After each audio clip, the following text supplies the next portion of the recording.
January 9th, 2023. There, I've dated the episode.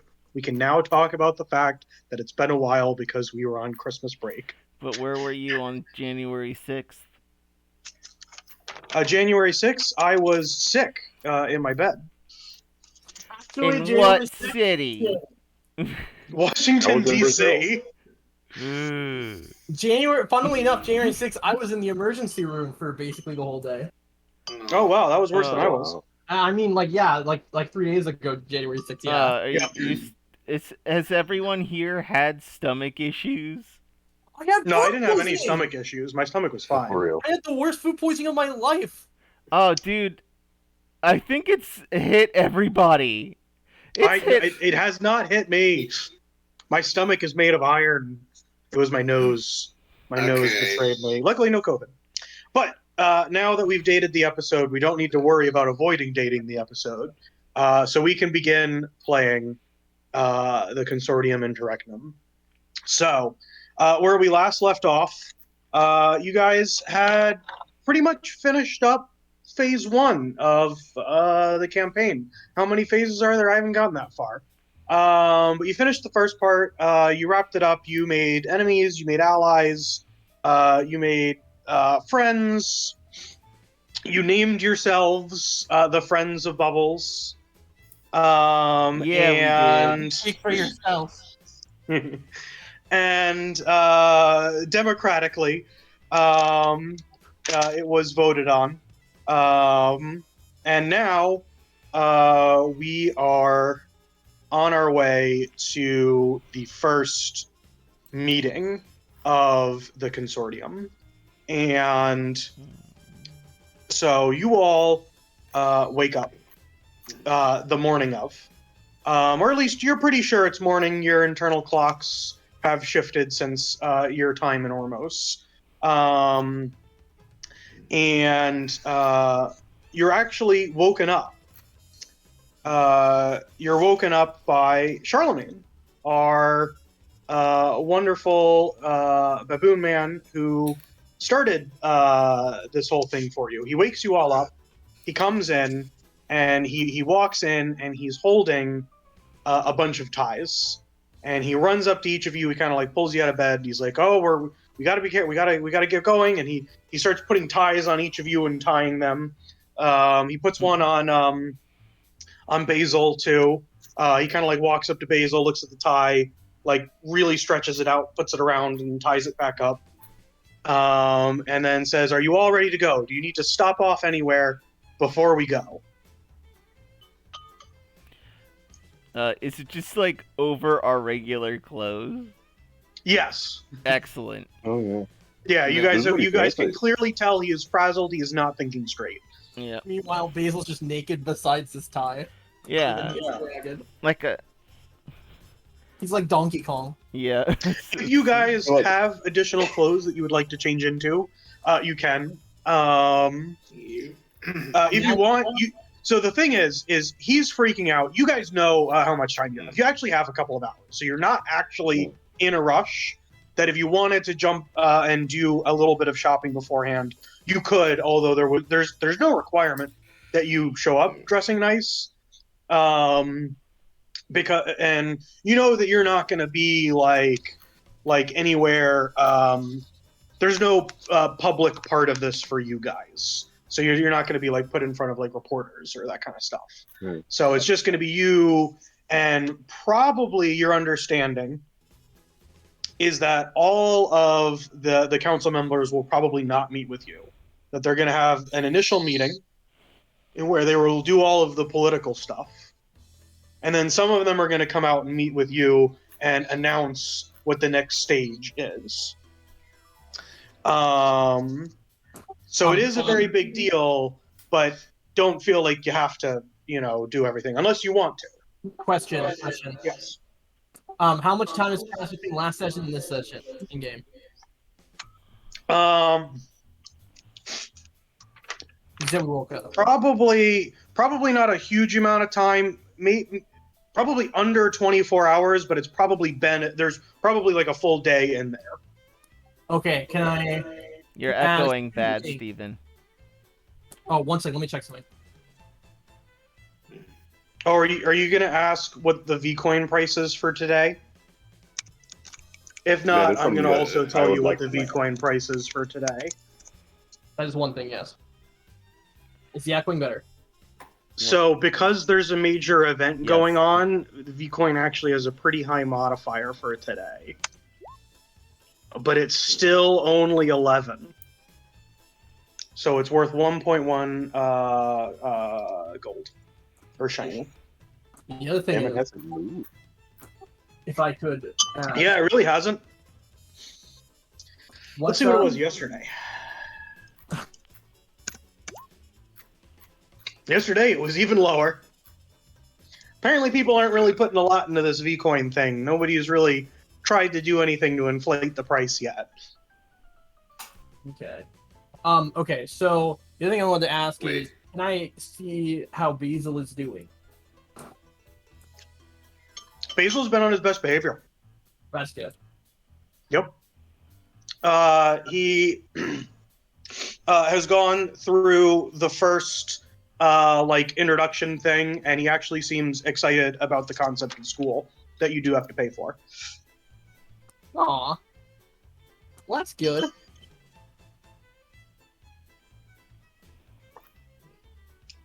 Any other questions, concerns, fights? I mean, not a fight, but I do want to get myself a nice outfit. Okay, so you would like to go and do like a quick shopping thing?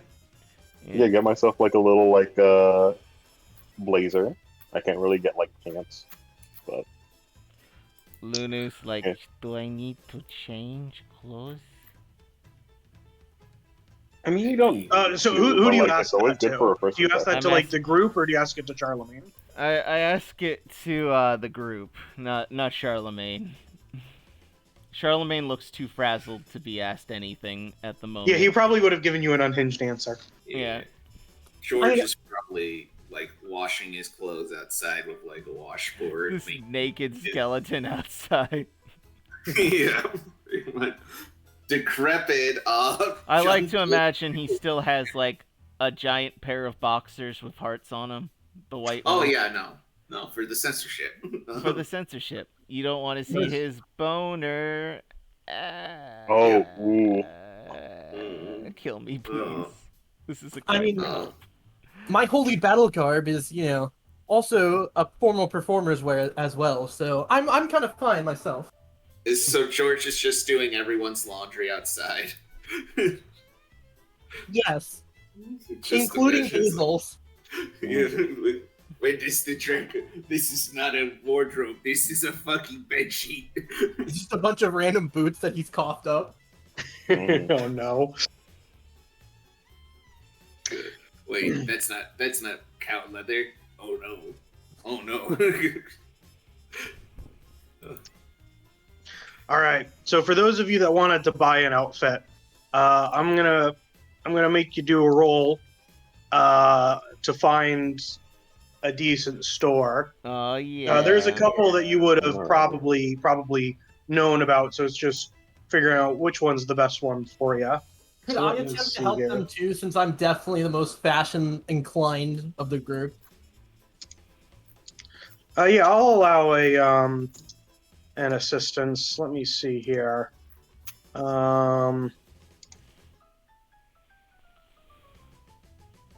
Sorry, my roll20 is going incredibly slow for some reason. You guys get Tasura just join? Yeah, maybe. I'm causing troubles for everyone. All right, there we go. What would the... What's supposed to be? What would the worst Okay. charisma be? So you can roll for me.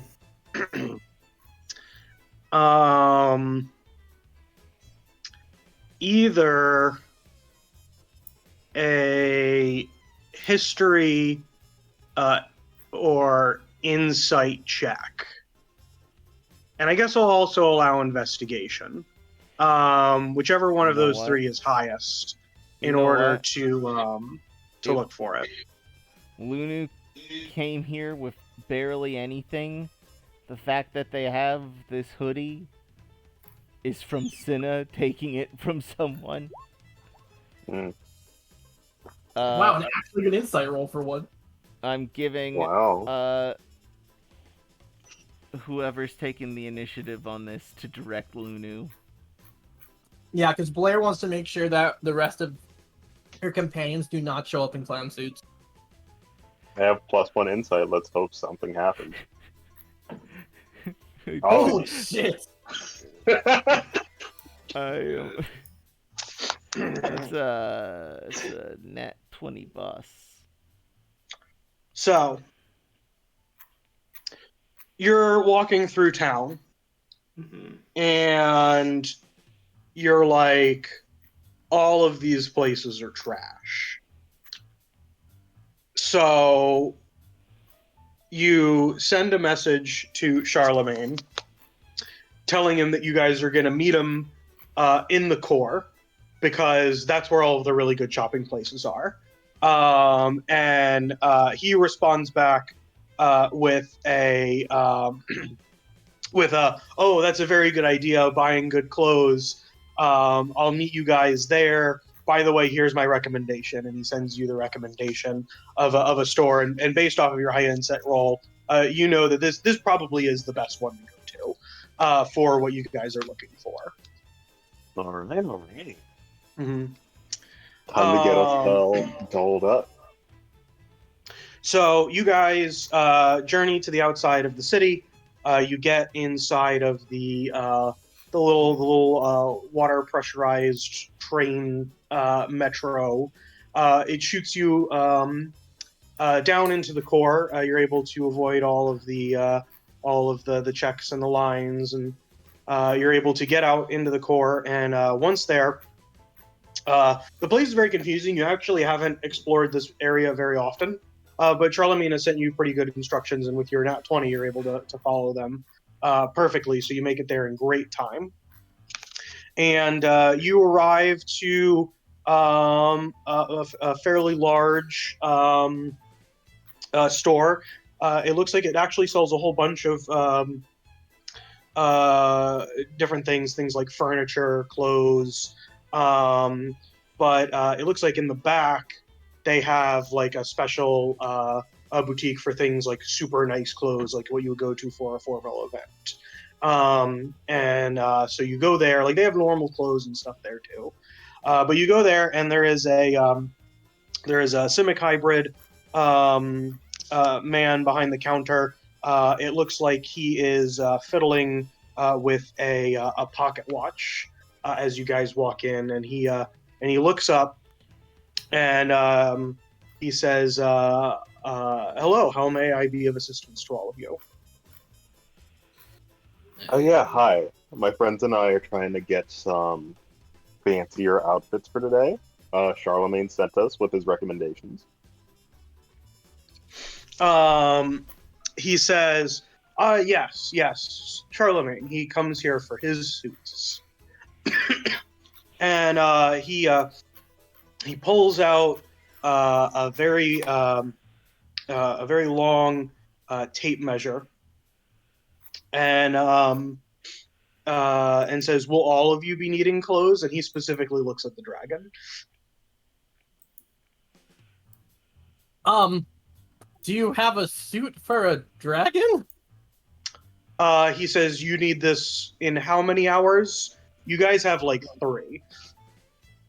In 3 hours. Or less. He says, it won't be a full suit, but I can make something that'll make him look presentable, and I can have a full suit in a couple of days for the next event.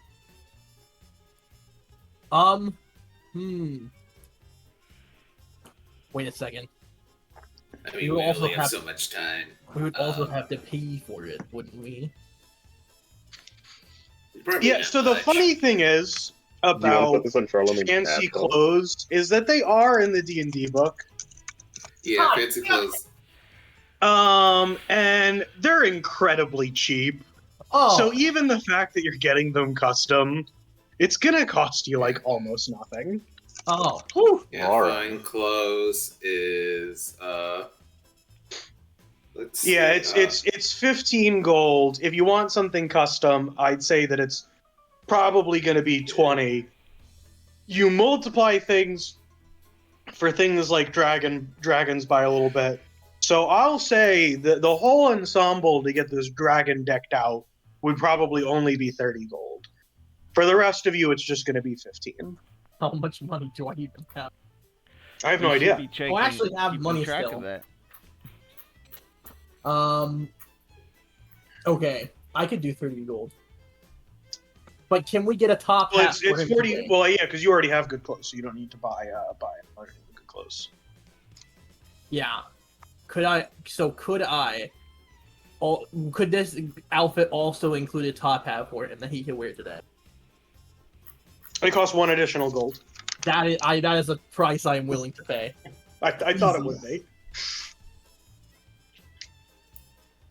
All right, so he takes all of your measurements. Does anybody not want any clothes? Can I ask him a question? Lunu will pay for the fine clothes. how much 15 gold. I want I could Oh no. What? I want pants. What? Oh no. It was posted in the chat. No. It's a centaur with clothes. Is that for monsters? You would think it would be less disturbing, but it's not. Would a horse wear pants like this or like this? Yep. Like both? Can I also ask something else of the shopkeep, since this appears to be the best clothing store in the city? Good. Yes. Do you, by chance, have any other interesting clothes here that could be used for combat? Anything special? Combat clothes. Or magical? Highs or lows? Highs. Yeah, sorry, give me a second here.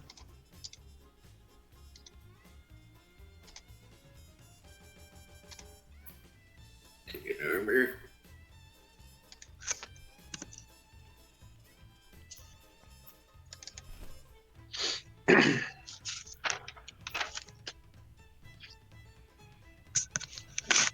All right, let me bring up a table. You got really high. Ooh.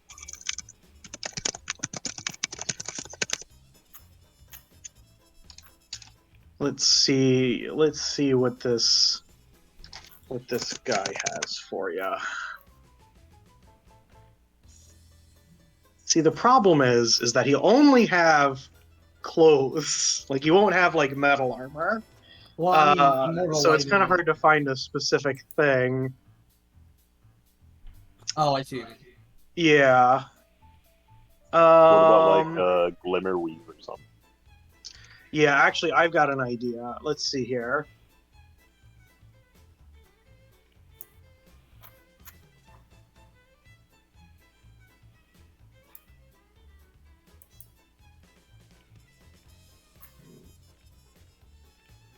All right, I've got an idea.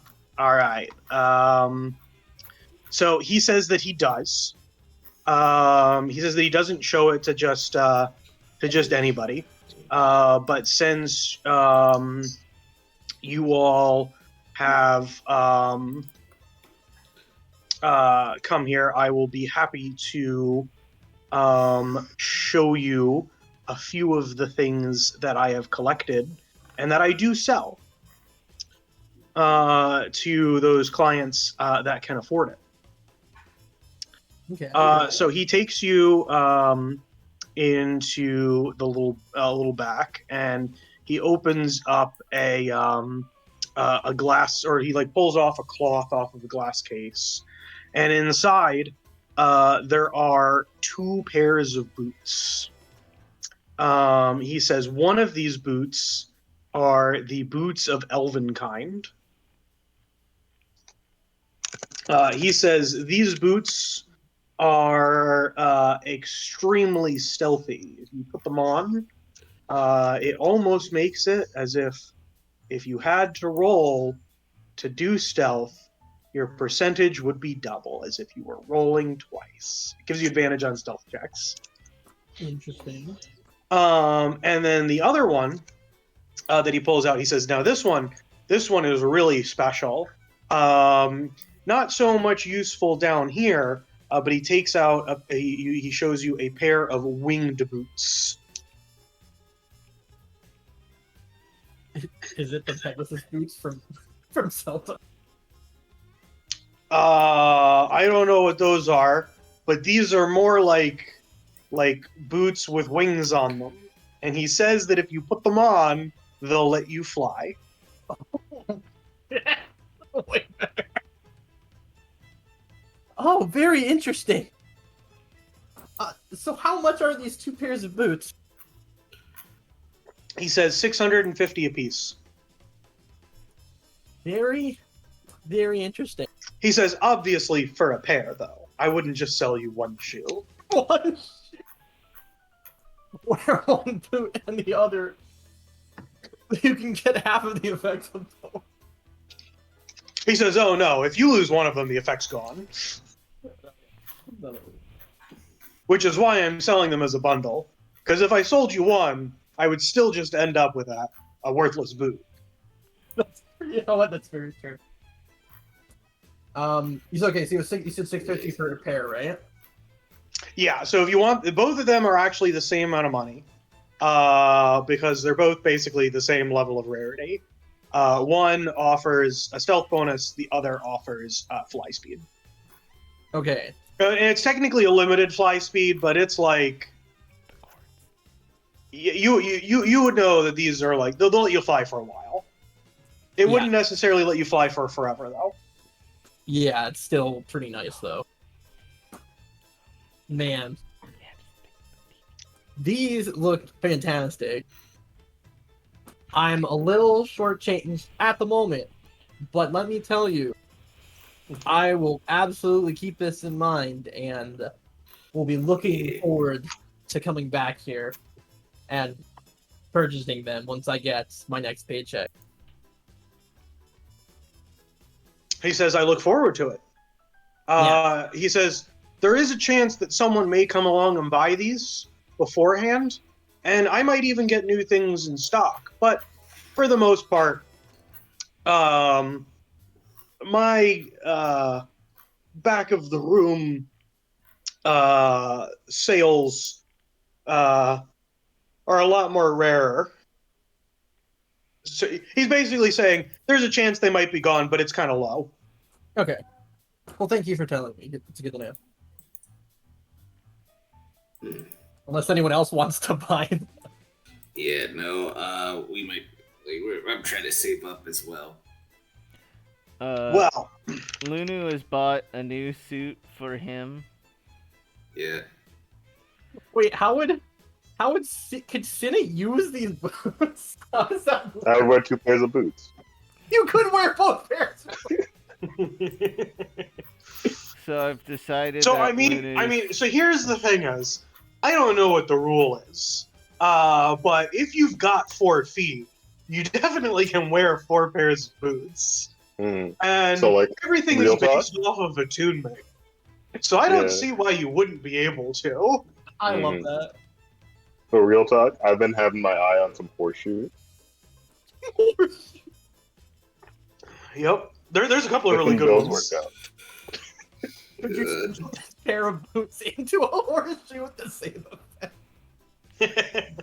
So I've decided that Lunu's outfit for this meeting, he's buying a fancy suit. It's gonna look like this due to his short stature.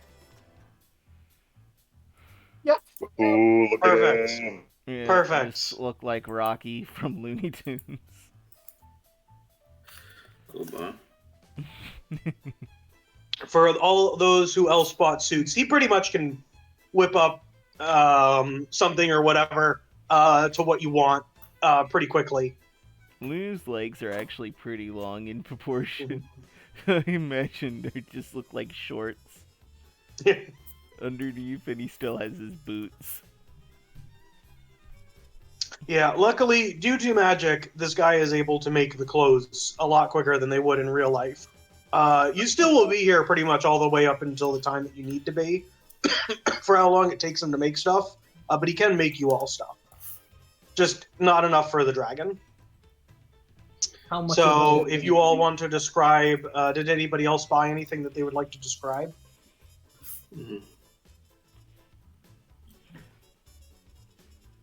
I will describe the dragon if everybody else has gone.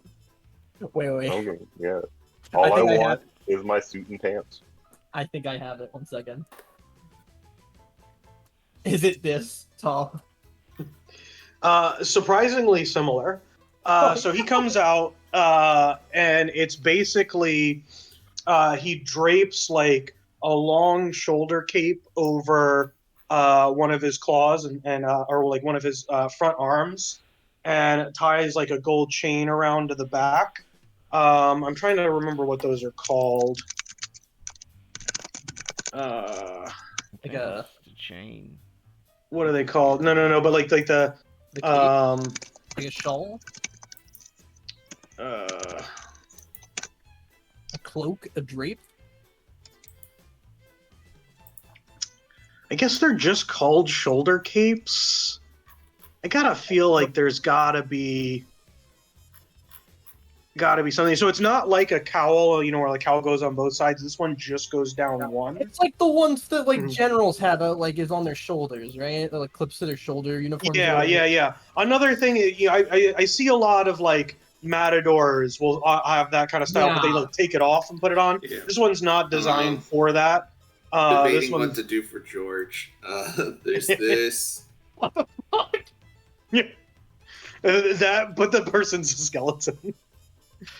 Either that or like there's powder wig and all. Where are you that you are getting these images? Well, that's a great I question. go to Google. I just typed in like, no, I need to go. What? There had to be some fucking weird ass pirate outfits out there that like Fancy boy pirate outfits. Well, that's Yeah. the default pirate. The pirates would Yeah. steal people's clothes and then Yeah. like mess them all up and put them on in order to go into town because they Yeah. didn't actually know how to wear them. This is just like George is just wearing a powdered wig and whatnot. Do the powder wig, a hat, and then the outfit above, which I find absolutely... Yeah. Yeah. Yep. Okay. If a less than scrupulous lizardman salesman right here. So this is what the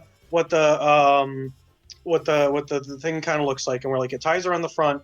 The one that he has a big chain because his shoulders are so wide, so it ties around instead of going. There's no like cloth in the front; it's just a chain. And then it kind of like drapes over one of his front claws.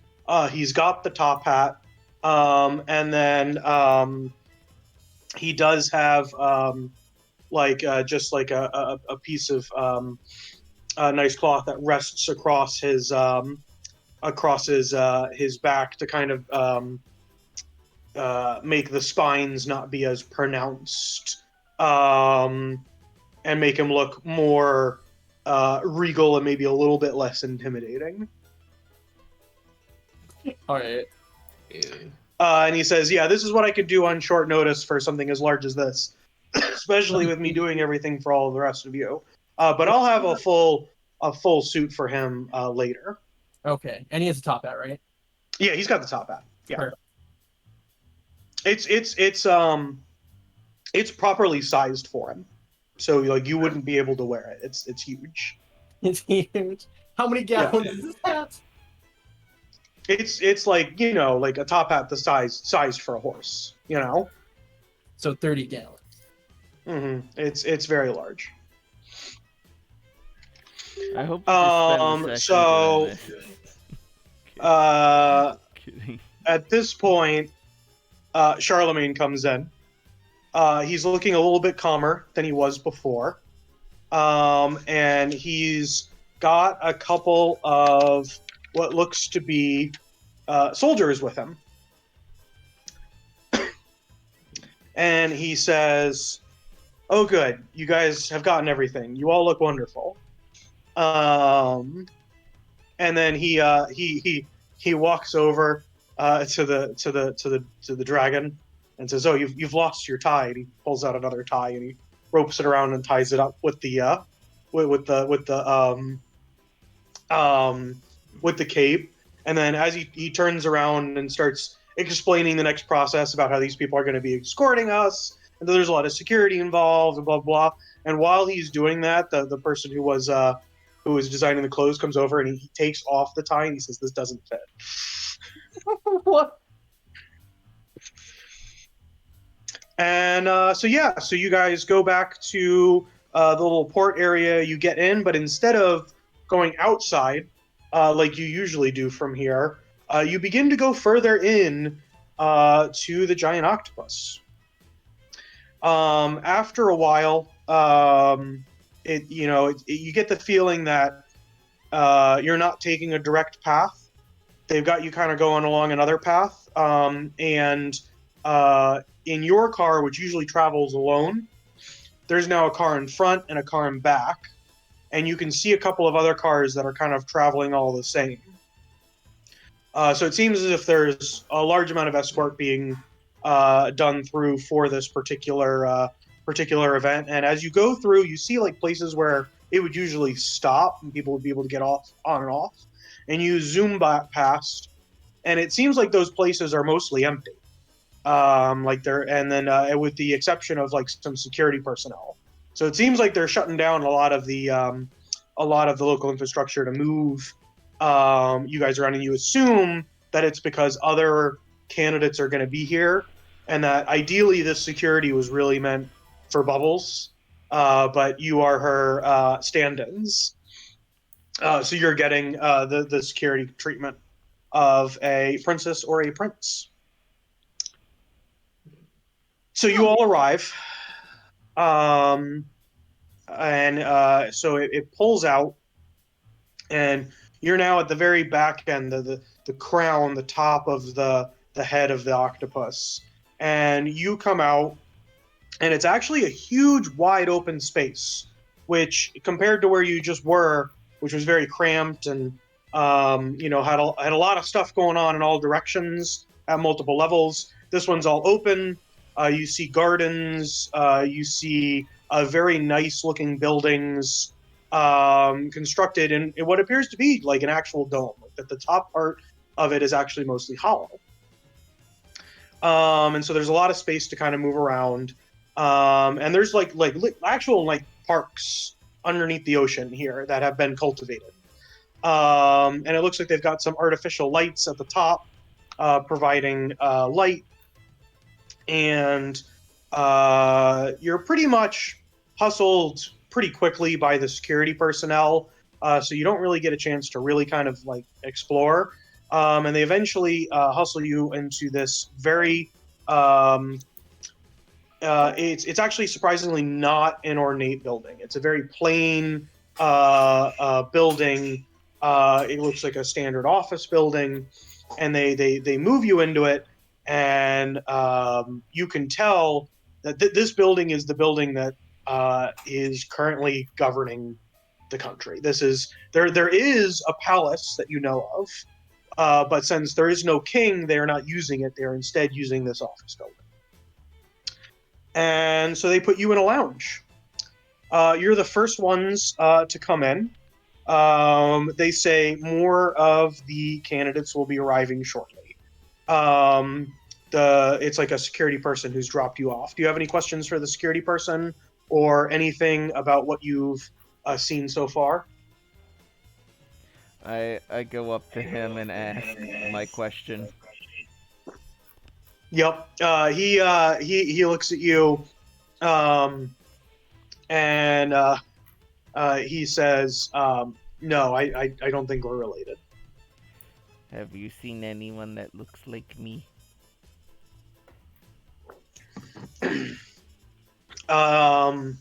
he like squints a little bit, and he's like, "I'll be honest, I'm not really sure what you look like."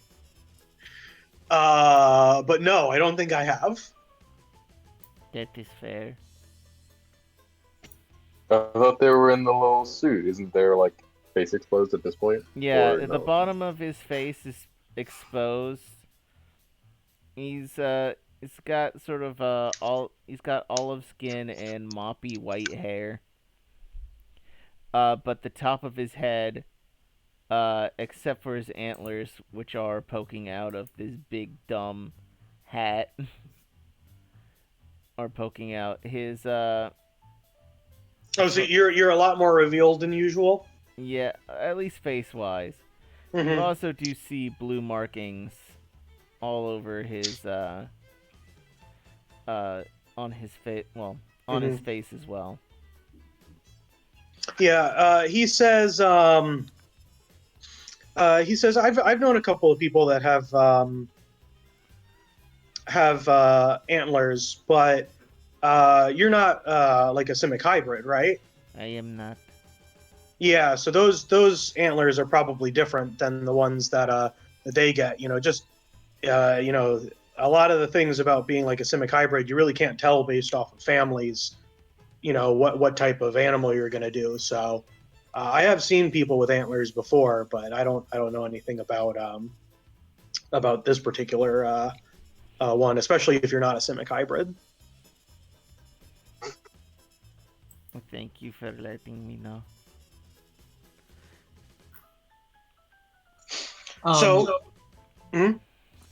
So we're in basically the main forum where You're not in the main meeting room. You assume the main meeting room is currently like they're actually currently meeting.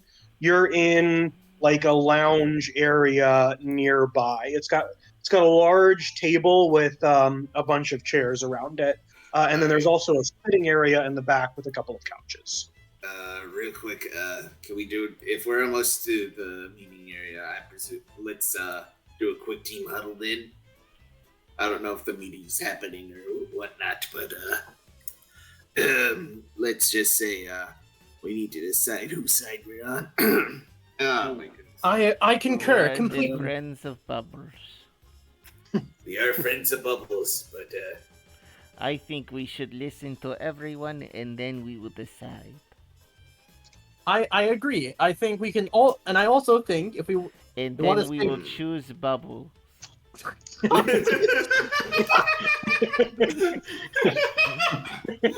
sorry. We shall listen to everyone and then choose Bubbles. yeah. Anyways, What's wrong? No, Are I we think the we friends should- of Bubbles, the FOBs? look, we can all be supporting someone else and also still being friends of Bubbles is technically not mutually exclusive. That being said, yes, I agree that we should just listen to everyone speak and then make an assessment of who to fully back from there.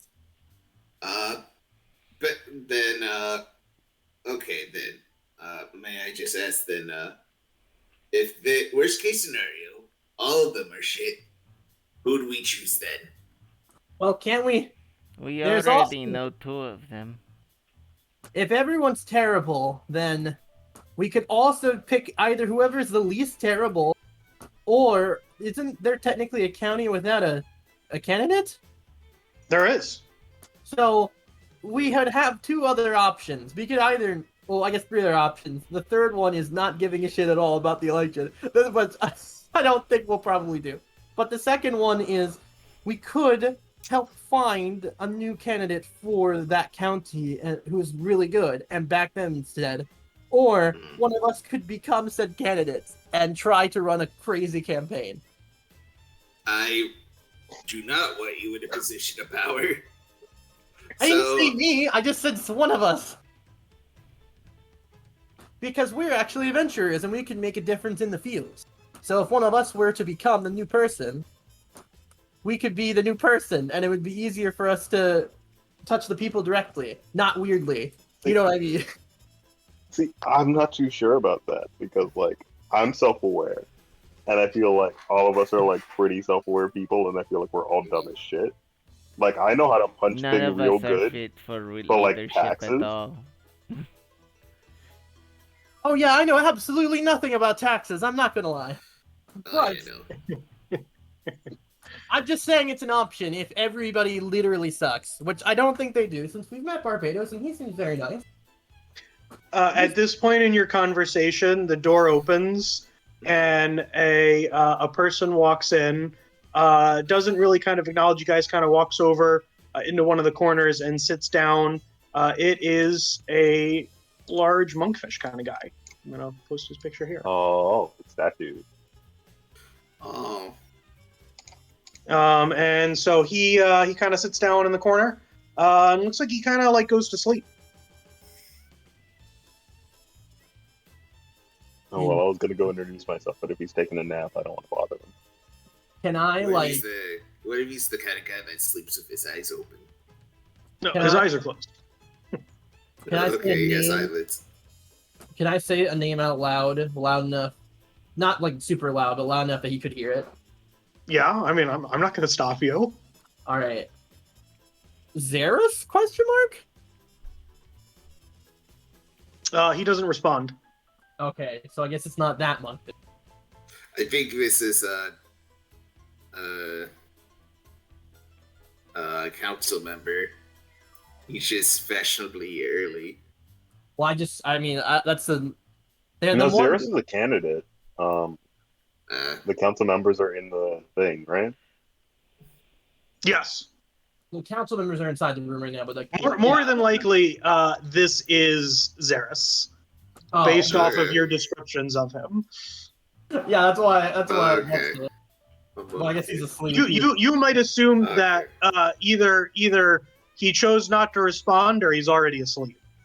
He's probably already asleep. Could we I like hear him insight snoring to from see if across he the is room. asleep? Yeah, go on ahead. Terrible. Gonna He's probably asleep. He looks asleep. He hasn't moved. You called his name. Do you guys have any other? I mean, you guys can keep your planning. Do you have anything else? It seems like this guy's not going to be too big of a trouble. Or do you want to wait for the next person to walk in? let's wait for the next person. So you just get a judge for people. You just get some vibe checks. Yeah, just vibes, general vibe checks. Yep. So a little bit later, the next person enters, and what enters is truly the most terrifying thing you've ever seen in your entire life. It has the ability to shake people down to their core. A teenager walks in the room. Oh no. Oh, Oh god. Oh no. So what you see appears to be a 13 to 15-year-old girl walks into the room escorted by the security guards. She looks very nervous. She's got a binder, and she looks very like although she looks nervous, she looks very determined, like she's on a mission. And she goes to one of the seats on the big table and sits down, and puts the binder on the table, and it looks like she's like doing like breathing exercises, like she's trying to like calm herself down and be ready to go. You have no Is there art? no, there isn't. It's just a Civic hybrid. Looks like a little a teenage girl. I don't have any art for her. Also, she is almost definitely not a candidate. You have not read anything in there that would Yeah. have you make you think that she would be. How is she dressed? Her clothes look nice, but they look like they were bought for this occasion. So she doesn't look outwardly wealthy. Okay. I want to ask, but you said she looks super busy? No. She looks very focused. She's got a binder. It looks like she's on a mission. She's got a goal, and it is gnawing on her nerves, but she is not yet broken. Okay. Blair goes up to her and says hello. She kind of turns, and she opens up her binder and she flips through it a little bit while looking at you, and then says, "You're not one of the candidates, right?" No. We're She says, "You're really pretty, so I thought you might be one of the candidates." Oh, thank you so much, darling. She says, "You're not as pretty as the one that I'm rooting for, though." And anime lightning nerve strike, silent nerve strike thing. Yeah. And then you see on the binder is multiple pictures of Nacrielli. I can't pronounce his name. Nacrielli? Why did I make a name that I can't pronounce? I had the ability to choose this. Is it Nacrielli? Yes, it is. It is the mermaid singer. She introduces the little girl introduces herself as the leader of the fan club for her, and that she is representing her on her behalf in this meeting. Oh, she's not even here. She's Yeah, so just like Bubbles, this person has sent a stand-in, and they have sent the leader of their fan club. Wait. Who are they sending as a stand-in? Who's Bubbles sending as a stand-in? You guys. Wait! I misheard that earlier. Yeah, we've been. What? Bubble stand-in. You guys the are the Bubble FOBs. stand-in. Damn it, we're her fan club now! No! I mean, the difference between us and her is that we're paid to be here. Yeah. That's really it. We could be auctioned off to the highest bidder. Yeah, exactly. Yeah, damn it. I need one of two things: good money or good vibes. Yep, you see. Both is probably good, but Our So, loyalty to Bubbles is Do undying. you have any other questions for this little person who believes that very obviously that if they mess this up, their hero will hate them? Yes. You are beautiful on the inside. Do not forget that. You can shine brighter than any exterior beauty. I give them a hug. Wait, did you say this to Blair? No. I say this to the girl. She's a little confused, and she says, "Thank you." This is the wisdom I give you. So anyway, after Louis does that, Blair is like, "Oh, so you're representing Nakralita then?" Upon you saying her name, her eyes grow super huge. She's like, "Oh my gosh, yes! I'm her biggest fan. I've got all of this stuff about why she would be the best queen ever." And she starts going into a fairly long tangent that seems nothing short of idol worship. Are there any interesting bits of actual policy or things that she does well that we get from it? Absolutely not. God damn it! You think the pop star is gonna be a good politician? I mean, Steven. Man, Look at real life real quick. When has look that at ever Ethan. been that good? wasn't a pop. Look at Reagan. Well, anyways, I'm legitimately trying to think of something else to ask, but it's oh, that's really interesting. I'm also a kind of an up and coming singer myself. I've been traveling around a bit. She pretty says, well "Oh known my back gosh, there, me so- too." Are you in band? She says no, but she says that her mom's paying for lessons.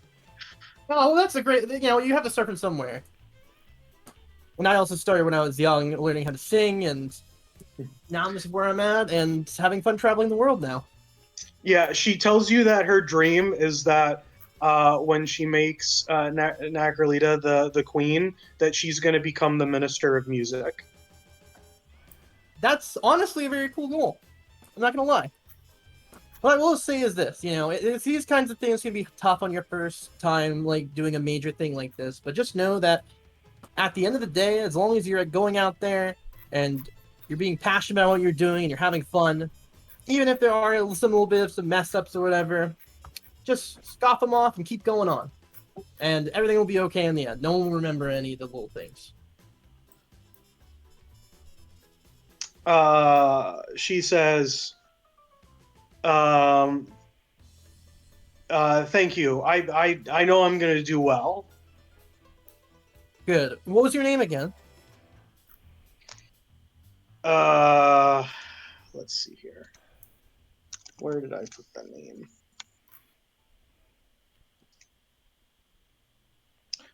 She says that her name is Pearl. You. Pearl, it's great to meet you. I'm Blair Audina. It's been a pleasure. She shakes your hand. And then kind of goes back to, looks like she's like reviewing her notes. So, at this time, the door opens again. This time, two Warforged walk into the room. They don't actually have the security with them, and they begin to remove the bolts off of the door. And once they have removed the door, they move it out of the way. They come out, and these are not normal-looking Warforged. These are deep-sea Warforged. They've got pieces of coral and what looks to be like obsidian and like the volcanic vent stuff going through them. These are a rare type of Warforged that you can really only find in the deep in Aethermathy. And so once they have removed the bolts from the door, they walk out, and then they come back in, and they're carrying on the what are those things called? The palanquins? When you've got the palanquins, yeah. Yeah, so they're carrying this individual. Here, if I can make him bigger. Got some artwork for him. So they carry this individual in on one of those. They put him down next to the seat at the very head of the table. And they remove the seat, and he sits down in it. They push him up. And then they go back and they remove the palanquin, and then they reassemble the door afterwards. We have to take apart the door just to let him in. Yep. He doesn't seem to acknowledge your presence. So is that like a mecha shell on his back? It looks like it's part of his body, but with armor stuff added onto it. Enhancements, I see. Does anyone have a guess as to who this guy is? Because I am between like 5 different people. I mean, something tells me that this one here is viscosity. Viscosity? I mean, they say that he has like Warforged boots around. So. Oh, yeah, I missed that part. Yes, correct. It has to be viscosity, you're right. Are you guys just like saying this like out loud right in front of him? We're like whispering to each other. Okay. Like idiots. That would have been really fun if you were just like loudly just conversing right in front of him. Is this guy viscosity? He's got the Warforged. It's probably him. Like, oh yeah, the Warforged. Forget about that. Like, total Yeah. idiots. No, okay, so yeah, so you guys like whisper this back and forth. Yeah. He looks up and he looks to you, Austin, and he flips you a coin and says, "Go fetch me a drink." You look at the coin; it's a V coin.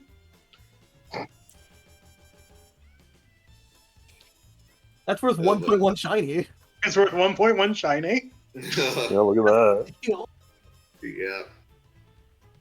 I kind of want to point at his shoes and Blair whispers, "Hey, if you're not gonna take that, I will." So.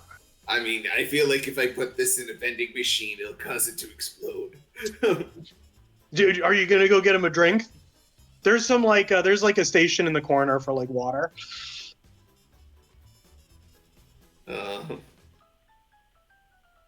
Like for like a coin. You flip No, your no, no, no. phone. It's free water. He's paying you to get it for him.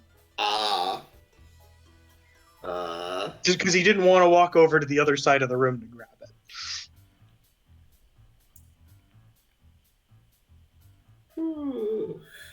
How do you respond to this? I already don't like him, though. That's the thing. Mm-hmm. Yep. It's just like, do I look like your errand boy? Get your head. How old are you? Look at me. Look at me in the eye. How old are you? He says, I didn't pay you to ask questions. Get me the water. And I don't remember working for you.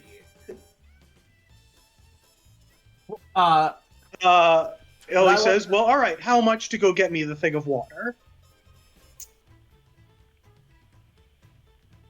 I think it is more about the principle of the matter. The thing that is blocking you from getting the water is not your is not the money that you have, but he hands you a V coin and he says, I'm gonna give you this money to be quiet. I do not know what that is. Do you not take it? He holds it out to you. Do you not take it? No. Blair takes it immediately.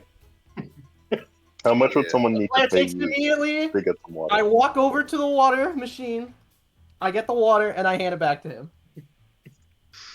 Another You know, he slave could to have used his two capitalism. functional legs just to grok up and get water himself. Mm-hmm. He says, finally, some decent service, and takes a sip. Blair, No you are problem. another slave of capitalism. I whisper to them, I have to feed a dragon, okay? I can't be turning down feed the free dragon. money like you, cretin. Then feed the All right, dragon. have fun being a show. You have your own responsibilities. Also, He I'm has trying. his. Also, As a I'm trying human to I whisper. Also, I'm trying to actually get to know these people, not just piss them off from the outset. He makes a virtual currency. He is a leech upon the people.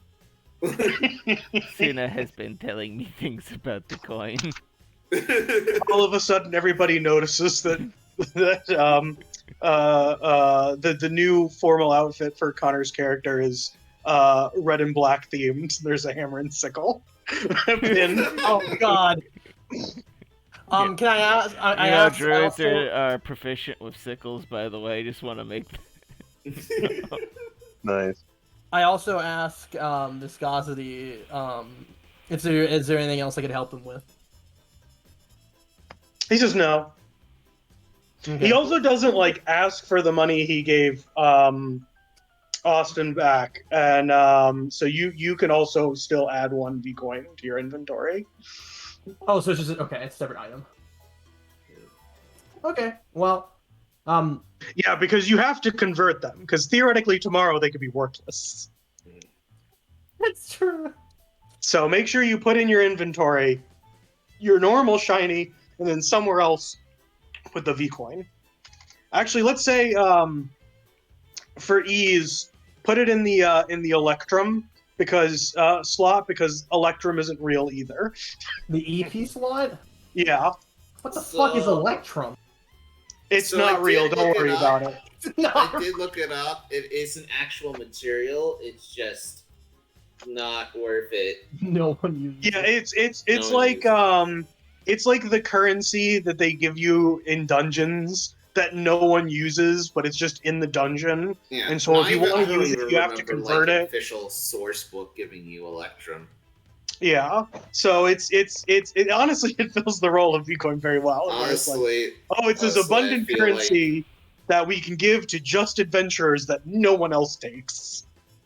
yeah, no. Part of me wondering if, hey, why did the other currencies exist if they're fucking useless? No, they exist because it's supposed to be like an ancient currency. Like it used to be the currency and it fell out of fashion. Could I? And so now no one takes it. So Electrum aside, could I? So he just says like, no, I don't need anything else. So could I ask? Could I potentially ask then? Was your trip over here pleasant, Mr. Viscosity? He says yes. I came first class the entire way. Okay, that's good to hear that you had a smooth trip over here. What are you most excited to talk about today, if you don't mind me asking? He says the other candidates saying that they're bowing out and supporting my candidacy. That's very... Yeah, I would be excited to talk about that too. That makes sense. So which candidate are you all supporting? Well, we're technically here on behalf of Bubbles, but we actually don't know who... We don't know yet. We're not entirely sure yet who we want to throw our final lot in with. We are their friends. Undecided. Kind of sounds like Bubbles, he says. Very He says, I could have been king years ago if it wasn't for Bubbles. I think they were probably. Oh, you know the war hero Bubbles who defeated the big thing? You know, something he never did. So why is that? He says, well, I wasn't there. If I was there, I would have handled it. You were still alive during that time. I assume that you were alive 5 years ago and still a full-grown man. It was only 1 year. Oh, it's only been a year. Yeah, I think at this point it's been like a year and a half. Because I think it was a little over a year. And, well, you're approaching it. It's been about a year. So why? Yeah, no, he says, yeah, that whole thing was overblown. If I was there, it wouldn't have even been an issue. With my leadership skills, I could have taken, the little flotilla that Boros had, and we would have solved the whole problem. Didn't that explode? With half as much damage. Okay. Are there any other, major qualities of yours that you think would be, especially suited for the status of king? He says, I'm extraordinarily humble. Absolutely. So the door opens again. Blair turns back and to the rest of the party has a yikes face. She above table. She was doing that because she wanted to get him to actually talk and to see what he was like. Yeah, no. So yeah. You ever regret talking to someone? It was worse. God. All right, so the door opens again, and this time, 2 people actually walk in together. One of them is a person you're very familiar with, Barbados. The other person that walks in is a very large shark turtle man.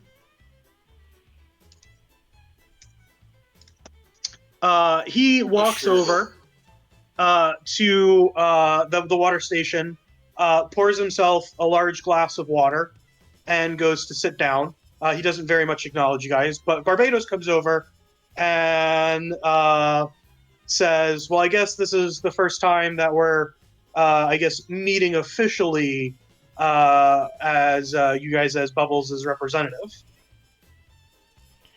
Yes. Yeah, it seems like it, huh? You guys never actually told him that, but he pretty much knew. Yeah, I mean... Sorry we did not tell you. You are a very nice person. But we have an employer we have to be loyal to. Wow, I mean... What is this? You just ran after what we just told the... Okay. I mean, look, here's the thing, Barbados.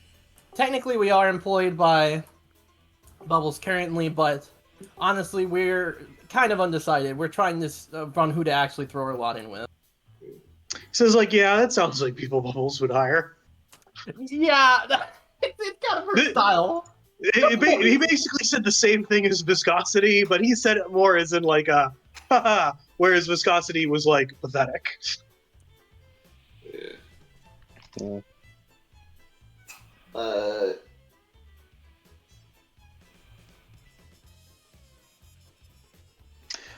So Barbados looks around, and he says, well, this is probably everybody who's going to show up. Sorry. The shark person. Were you saying that's Barbados or that's somebody else? No. Barbados has feathers and wings. Yeah, that's what I thought. That's why I was confused. Wait. No. Guy. Another guy walked in with him. Like, they walked in together. Okay. He got a glass of water and sat down. This all. So I want to ask Barbados. I do want to talk What's to the Barbados read on Pateros over there? On who? Isn't his name like Teroid or something? What's his name? Oh, so you would know this person as Adonis. Oh, that's Adonis. Mm-hmm. Okay. I thought this was the populist dude. No. That is he is notably not here. I see. And it seems like what Barbados was saying was that he did not expect him to show up. Okay.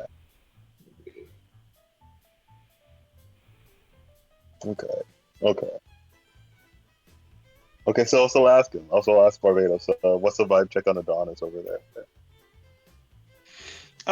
He looks over and says, good man to have in a fight. You know, if you need somebody to watch your back, not really anybody I would trust more in the national military than him. But you know, he's also, kind of one track. The military's been his whole life. Kind of the same as me. Okay, I see. Is he as good? I kind of want to walk over and talk to him. Okay, I also asked Barbados. Is he as good at dealing with the general populace as you are? He says, "Nah, he's better at it. Most of mine is accidental." Oh, really? Roll me an insight.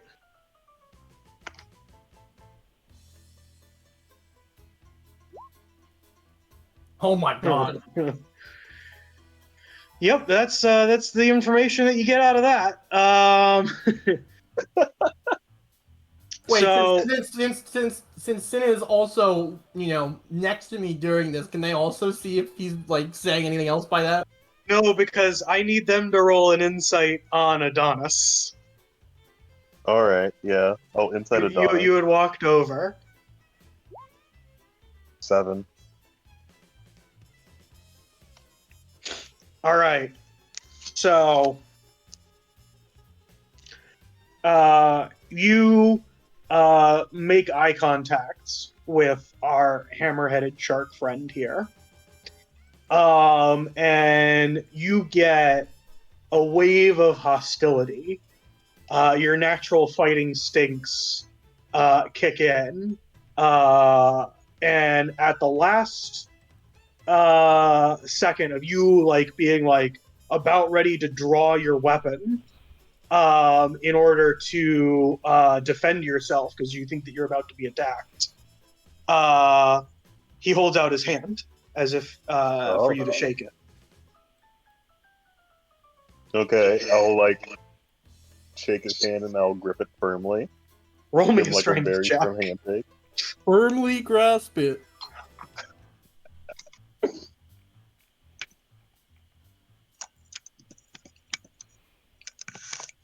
Roll me a strength check. Oh yeah, that's what I wanted. Strength contest.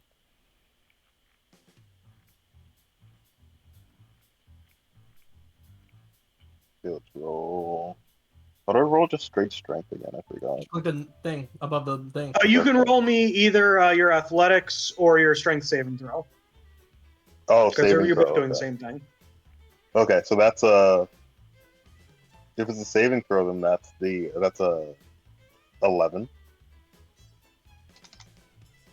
What do you want me to roll? Yeah. So you guys both go in, both give each other probably the firmest handshakes either of you've ever received, and you feel like you've gotten a little bit more understanding of this guy through this, and he says in kind of like a gruff voice, "It's good to meet you.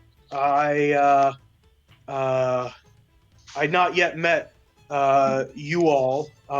Which candidate are you supporting, and are you here for? I've met everybody else in this room." It's like, nice to meet you too. The name's Cinna. We're currently representatives of Bubbles. He wasn't able to make it to the meeting today. But Yeah, we're kind of just like right. here to get a good lay of the land and see what's going on here. I He feel says, like "Yeah, me and you Bubbles. can have a nice I conversation. can't get a read on Bubbles," he says, and kind of like shakes his Okay. head.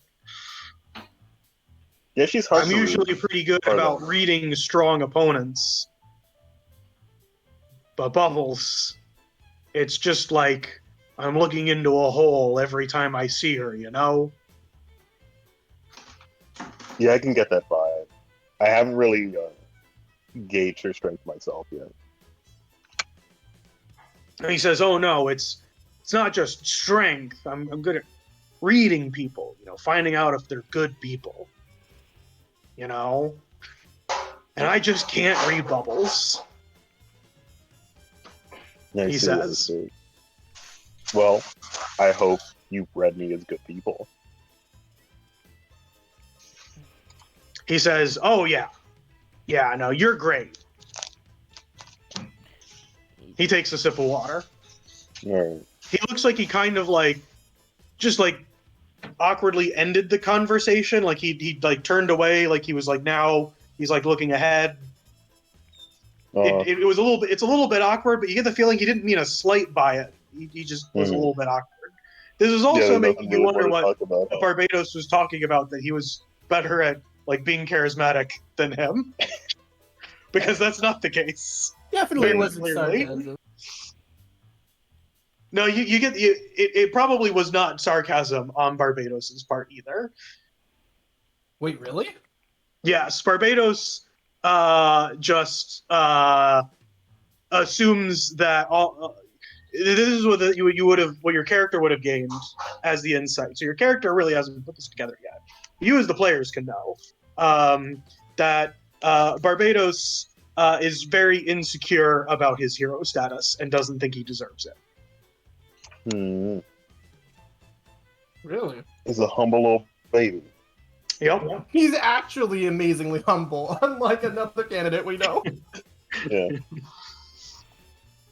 But I want to keep talking to this dude. I want to know what he's doing after this. No, so now he's like ended the conversation. He's looking ahead. You wanna ask him what he's doing after this? Yeah. He kind of like looks back over to you. Is a little bit like, he looks like a little bit like off put. Like he was like, "Oh, I thought the conversation ended. Now this is awkward." And he says, "Oh well, I'm gonna go back to the barracks, and you know I've got my job. I'm in the military." Yeah, I heard that. I heard that you're the candidate for what area is this? What area is he in? So he is the candidate for the conch, or depending on where you live, the conch. Sometimes also called the Kukino, which is a giant conch shell that is essentially a giant fortress. It's entirely controlled by the military. And the barracks that he was referring to are almost definitely there. Okay. So, like, I heard that the military station in the conch and everything, that must mean there's a lot of strong people over there,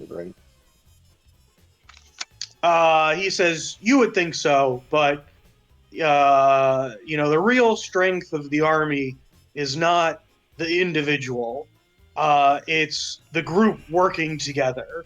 Even if they're individually not strong, together they can move mountains. It seems like he was quoting somebody, but you're not even sure he necessarily understands what he says. It was kind of like blocky the way he said it, like he was like remembering specifically what the words were. Well, I've been meaning to like make my way around there at some point, so maybe I'll see you again. He says, yes, it is a wonderful place to visit. You get to see the barracks. And he starts describing like military like living as if it was like a vacation place. Like he talks about the meals and how great they are, and then describes the worst meal you've ever heard. He describes like how great it is to be like cramped all the time, and on how you don't need to worry about like feeling too out in the open because there's always hallways and locked doors that you need clearance to get through. He's a guy who likes the structure. I can understand that. Yep. All right. Well, I'll end the conversation there then. I just want to like figure out if I can go down there and just like fight people. Join on some military exercises. So is that what you had? Do you ask him that directly? I mean, yeah. I'll be open about it. I'll be like, hey, Yeah. can I join in on like some military exercises at some point? I just want to see the vibe of Bournemouth. He says, well, the military frowns on that kind of thing with civilians, but there is a fighting tournaments that are held every now and then, and sometimes they're sponsored by the military as recruitment things, but a lot of people aren't too happy with those because they say that they're a little bit barbaric. But I say, if it's just, a couple of guys letting off steam, we should just let them do it. And I mean, they let the races go, and those don't have, those are just as dangerous, if not more so.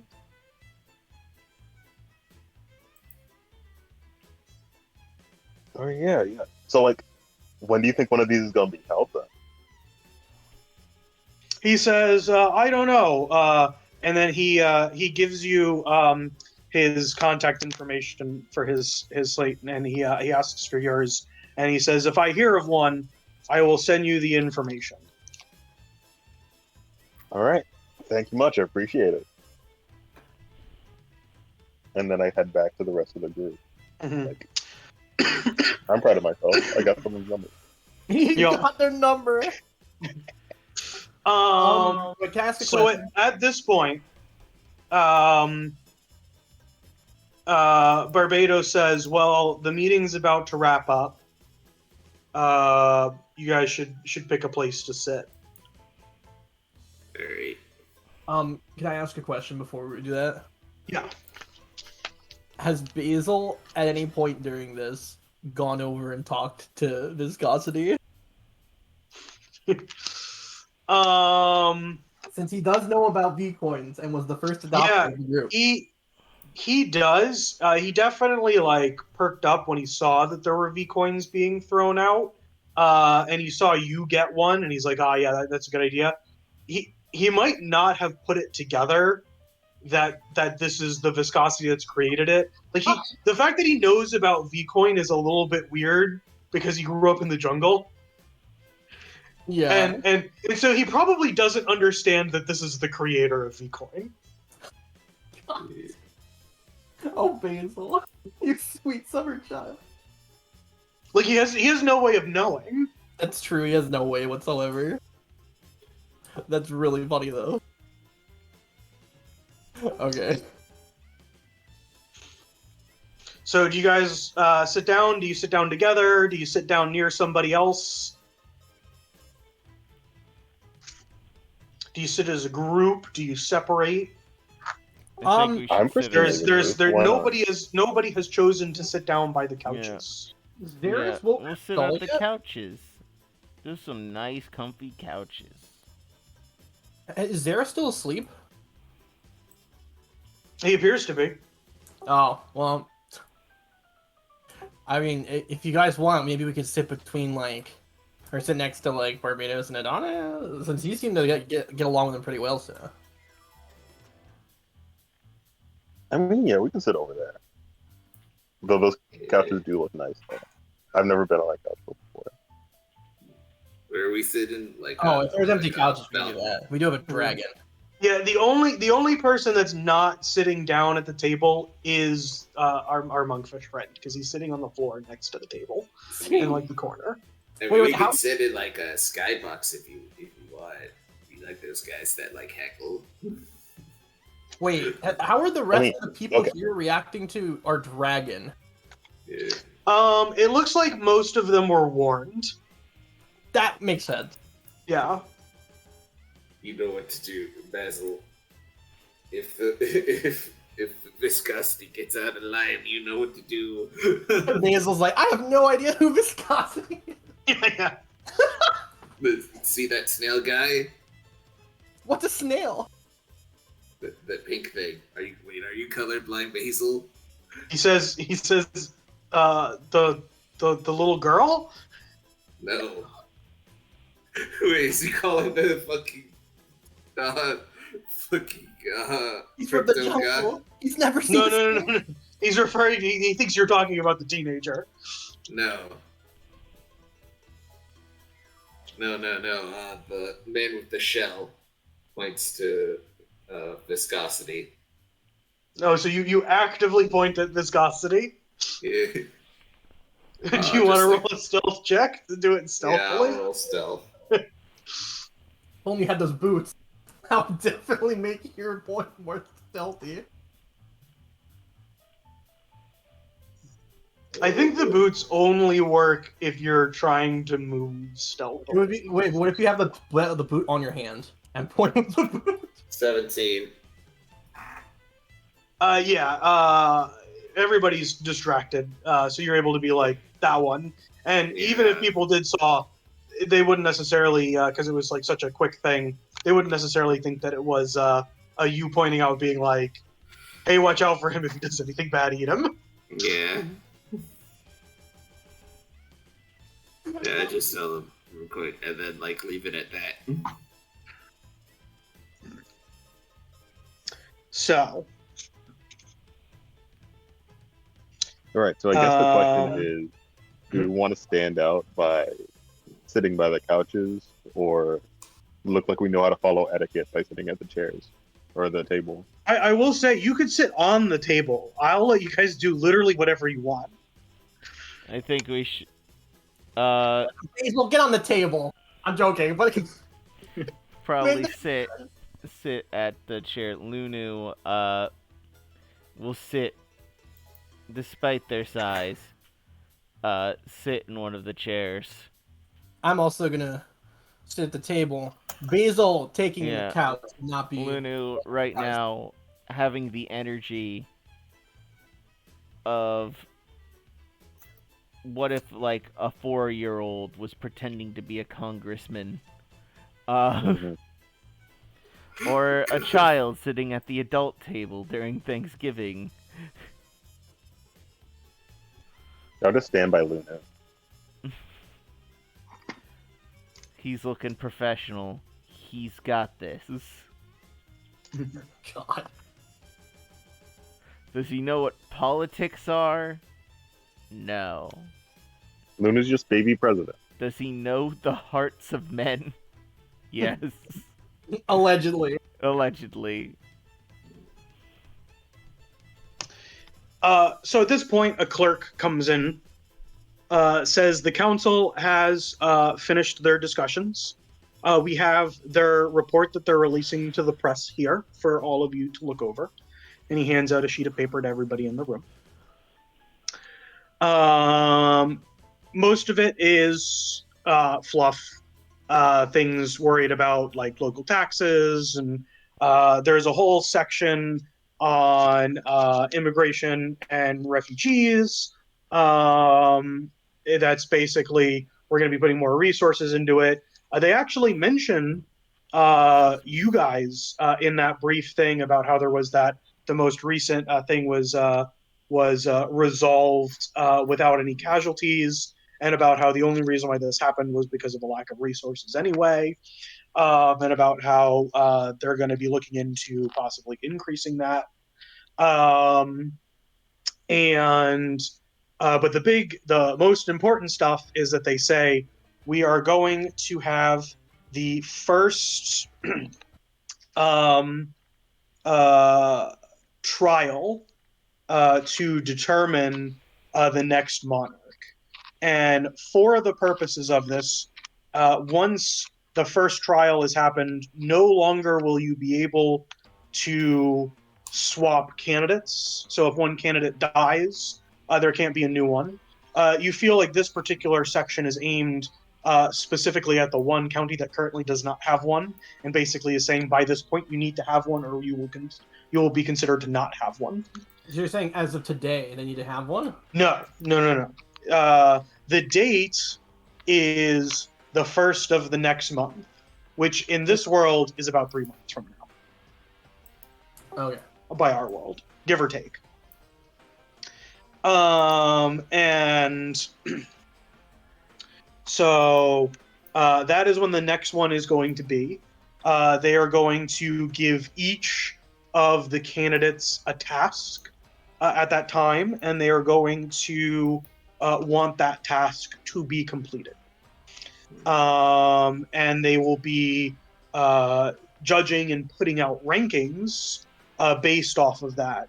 And they say that they plan on doing more challenges after that until they come to a unanimous conclusion for who is going to be the next leader.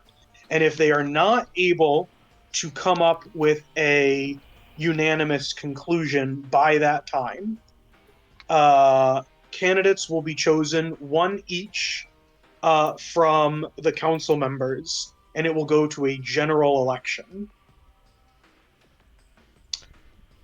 So basically, you have to get every single council member to back your candidate, and if you can't do it in a year, there's going to be an election. With the essentially top 5, or theoretically only 2 if multiple candidates are backing somebody, which is more likely the case. It probably won't be 5 people. It will probably only be 1 or 2.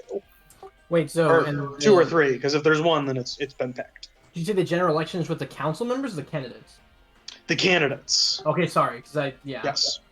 Either I misheard or maybe like you said... Yeah, no. The council members are selecting the people who will be on the ballot. Yeah. Out of the candidates. So theoretically, as long as you have 1 council member backing you in a year time, you get on the ballot. But if you get all 5 of them backing you, you automatically win. Because then there's no one else even on the ballot. That makes sense. Yes. And you get the feeling a part of this is them trying to get a little bit of free labor, forcing you guys to put resources towards things that they would like to theoretically fix.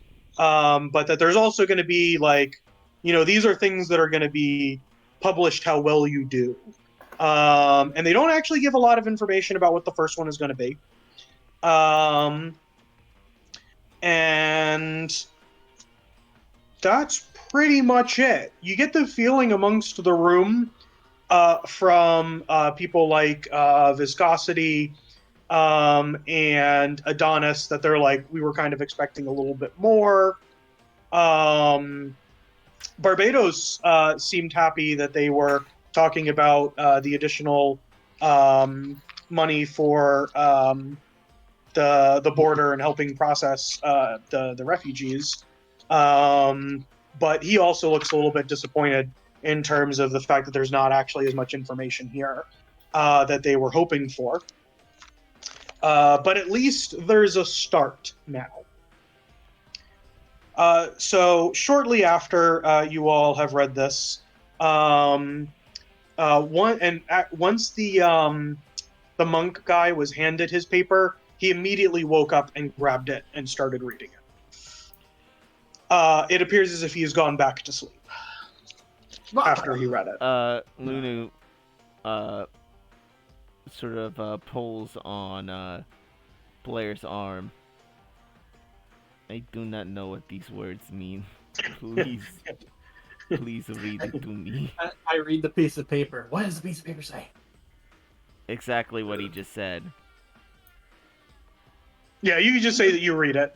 Yeah. I paraphrase. This is like a whole thing, and I paraphrased it because I'm not gonna like literally write up a brief for you guys to read.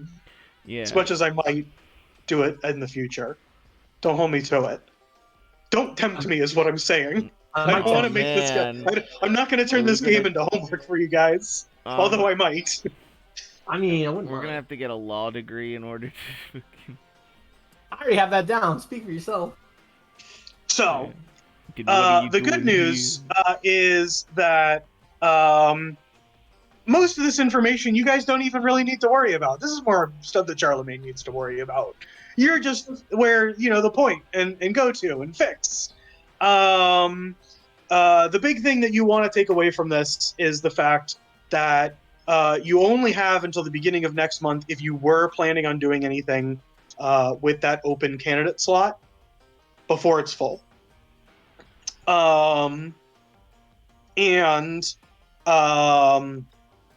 the 1st of next month, you are going to have a probably fairly large mission that you are going to need to be prepared for.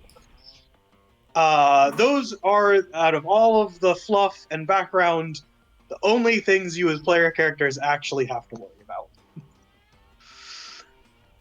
And then other things for you guys to worry about walk through the door. Oh no. So Dr. Alba comes in. You have met her already. She is in charge of the science directorate. And then a man walks in who is human. He's not a semi-hybrid. And he looks to be dressed as a military leader. So you are assuming this is General Jaglash, who also walks in. So the general comes up, and he's an older man. Looks to be in his 60s, maybe even a little bit older, although he still looks somewhat healthy. And he says, welcome. Thank you all for coming here. I'm very excited to see new people here. We've not had representatives from Bubbles yet arrive, and this is also the first time Nakralita has sent a candidate to one of these meetings. Although I know that you have represented her in the past. He points to Pearl. So thank you all for coming here and dealing with the dry day-to-day stuff of politics. And he kind of laughs. He's trying to add levity to the situation, knowing that not all of you guys are like, some of you guys are hired mercenaries, and one of you is literally a teenage girl. Yeah, So he's like, I don't know. Lunu sensibly chuckles. Yeah, he's acknowledging the situation is a little bit ridiculous, but it's the situation that they've been given. Blair curtsies politely. Yeah. He says, so we are here to answer any questions that you have, to go over things, and maybe the judging's already started.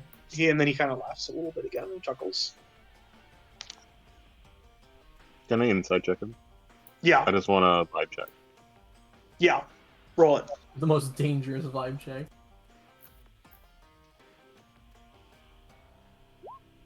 14. So you in particular are a good person to do this to.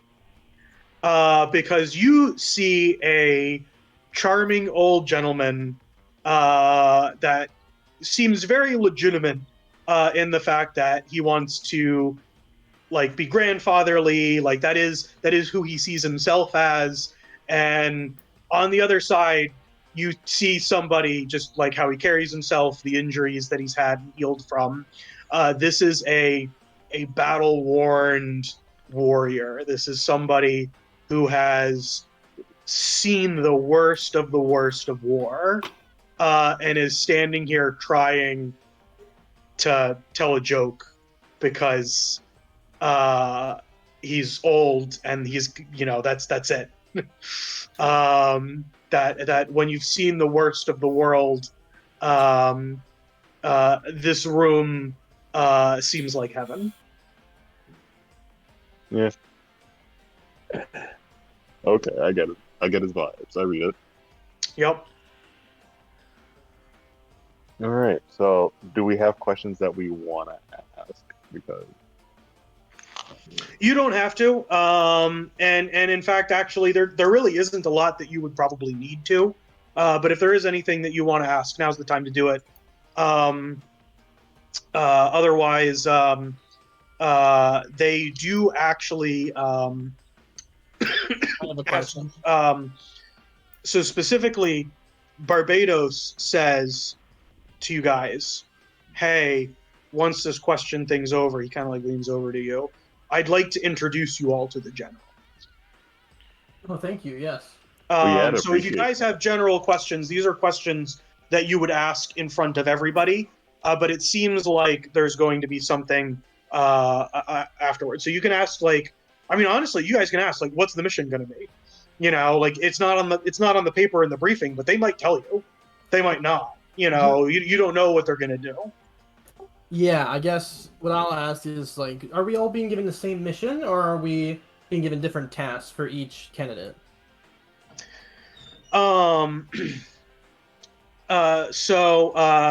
The Dr. Alba says,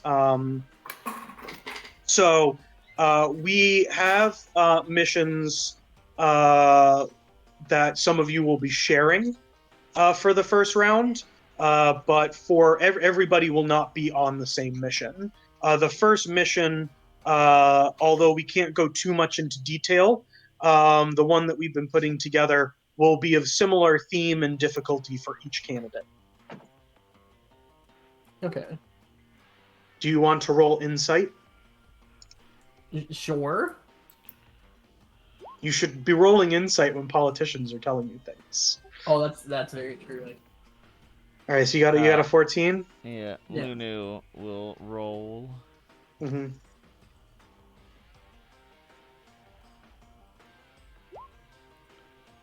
What I get? 18. So yeah, between the two of you, Lunu, you kind of like lean over and are like, but like, why, like couldn't they, like, if you're giving us different missions, they're by definition they can't be equal. So somebody's gonna get the best one. But you also get the feeling that they're not actively trying to mess anybody up, but there's probably some favorites going to be played into the selection of the initial missions. Okay. If Lunu's eyes could be seen, he squints. What is the theme of the missions?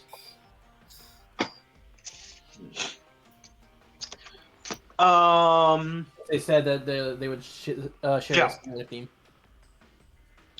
So they say it's going to be important for a candidate to be able to perform small-scale military operations, and we want to test their tactical capabilities. So it's going to be more specific than just a straight-up military fight. We're also going to be having you perform tasks for the benefit of the country, and based on how well those tasks are completed, it will tell us a lot about your ability to command people. And so for the first task, you may have as many individuals as you would like. At this point, Viscosity asks a follow-up question to this, and he says, "Well, if I'm commanding, do I actually have to do it?" And they answer no. It doesn't have to be. The candidate themselves does not have to actively be doing the mission. They will be given the mission, and it will be their job to see it resolved, however which way they see fit. Viscosity seems to like that. I wonder why. This is also really good for you guys because you don't think Bubbles is leaving that house anytime soon. Yeah.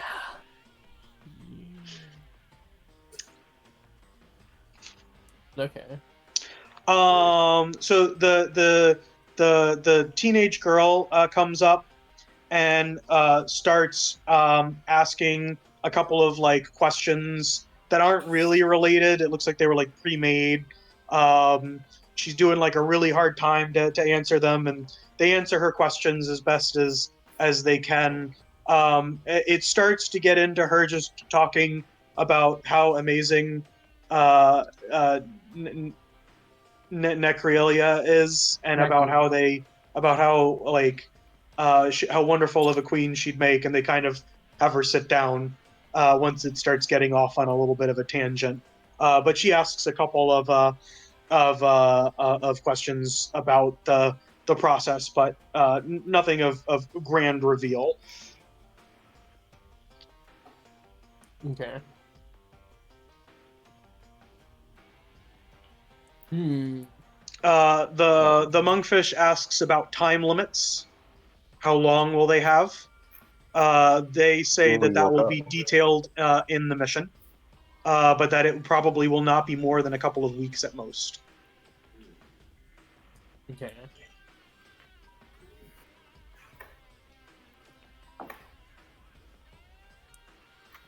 Alright. I feel like that's pretty good info. Is there anything else that you guys can think of? This is your opportunity. Are there any restrictions when it comes to how the mission is carried out? She says, "I wouldn't." Dr. Alba says, "I wouldn't break any laws of Aethervathi to accomplish them. But besides that, you're free to do as you see fit. A king or queen is going to need to make these decisions, and we're testing your resourcefulness." All right, understood.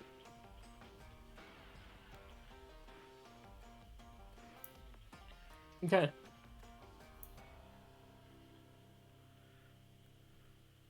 No other questions?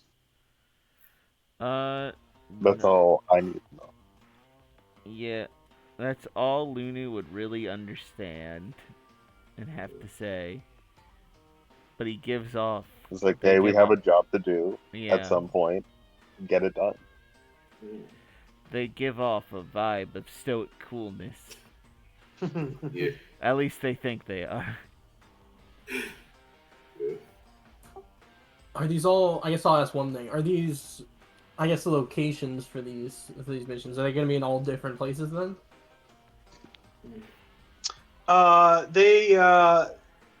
They say almost all of the missions should be almost entirely confined to the territories of Aethervathi, but theoretically, you're not limited to that. So if you leave the borders in order to accomplish the mission, that will be fine. Although, as we are setting these up, we don't imagine that you would need to. But feel free to use resources available to you even outside of the nation. Okay. Well, I can't think of anything else though. No, it was a good question.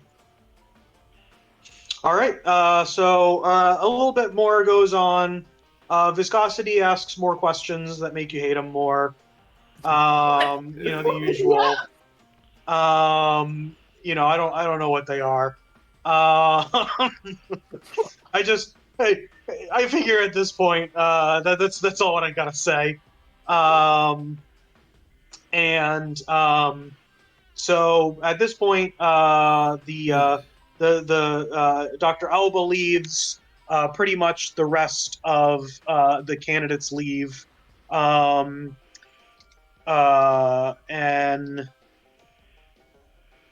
left behind is your group, Adonis, Barbados, and the general. And so Barbados comes up to the general, and he says, General, I'd like to include these individuals in the plan. I think they have the resources and the skills that we need in order to accomplish the mission. And the general kind of turns to you. He kind of laughs a little bit and says, "Oh, you've got some pretty high praise here. Do you all think that you could be useful?" Well, usefulness depends on what we're useful for, I have to say. I'm also slightly confused. Wait. So Yeah. wait. No, So- he hasn't given you any information. You can be like, I don't know. Well, no, I'm kind of confused because wait, you were saying Adonis said this to the general, or No. Barbados said it to the general. Wait, so Barbados said, excuse me, what Yeah, did he say? Barbados gave us a good word to the general. Saying that we could could be do it? that we Yeah, could sorry, be useful Barbados said, yeah. to a mysterious activity, or thing. Oh, something separate from the mission. Yeah, possibly. Okay. Not sure. They haven't told us. They're just wondering if we can be useful. We don't know useful to what yet. I mean, well, you have a pretty diverse group, including a dragon, so it can be useful in many different I scenarios. think the answer is yes. He says, "Can you be trusted?" I think we're pretty With trustworthy my people. life. With my life. I don't often break my promises. I have never lied ever. That might be true. He I do not know how. He laughs a little bit and he says, "For some reason, little guy, I believe you." Then you are a He- good he- judge of character. Mhm. He says, "Well, I don't know if you noticed who wasn't here today, but we have a problem, and that is with Tarosus Miles. He is one of the candidates, but he pretty much strong-armed his position into the candidacy. He wasn't really chosen by his count. He forced his count to do it, threatened to overthrow him. He's got quite a radical following, and he's threatening to throw the country into civil war. He's already declared that he doesn't see the legitimacy of the council to even make decisions, and very shortly things are going to get violent. And it has unfortunately come to the fact that we have intelligence that he's seeking outside military support to back him in order to overthrow this process. Oh. He says, now, all That of this sounds information like, I'm about to give you is highly classified. The only reason why I'm telling you is because of Barbados's recommendation. And that is that he has made contact with the Boros company to supply him with weapons and money, and most importantly, international support. If the Boros company recognizes him as the leader of Aethervathi, other nations may choose to do so as well. And then we'll run into some very, very big problems. When you say the Boros company, have we heard of these? Yeah, it was. We have his baby on eyes. Yeah. Okay, I was wondering if it Yeah, was yeah, them. it's that We one. It have all connects their- back. One of the things I was thinking of asking you earlier never. was Oh, I just wanted to give a look to Blair. Blair, you look. Lunu looks up to you. You can't see his eyes, but you see his smile, and he has this evil Grinch smile. He's not saying anything, but then it recedes back into neutral position. I'm It's confused unknown. as to what this means. Yeah, it's a little creepy. But Blair's just like, ugh. Boy has no idea why he did that. Anyways. Question. With the Yes. Boros company, how hostile were relations with them before the last month or so? So in the past year, the Boros company has been reconsolidating power. They were hit really, really hard with the calamity of a year ago. So we were hoping for things to be a little bit more stable, like that they'd be a little bit more unstable, that they wouldn't interfere with this process. And it seems like they're stabilizing quickly, and they are looking like they might intervene if they have something like a candidate willing to be backed by them.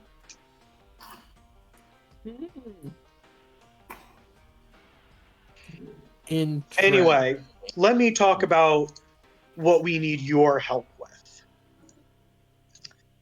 And he walks over and he pulls out a tube, opens it up, pulls out a map, and it's a map of the ocean above Aetherbathy. You see, like, there's a bunch of symbols on it that kind of like show like kind of what's beneath the water. Excuse me. And the nearby islands that are controlled by the Boros company.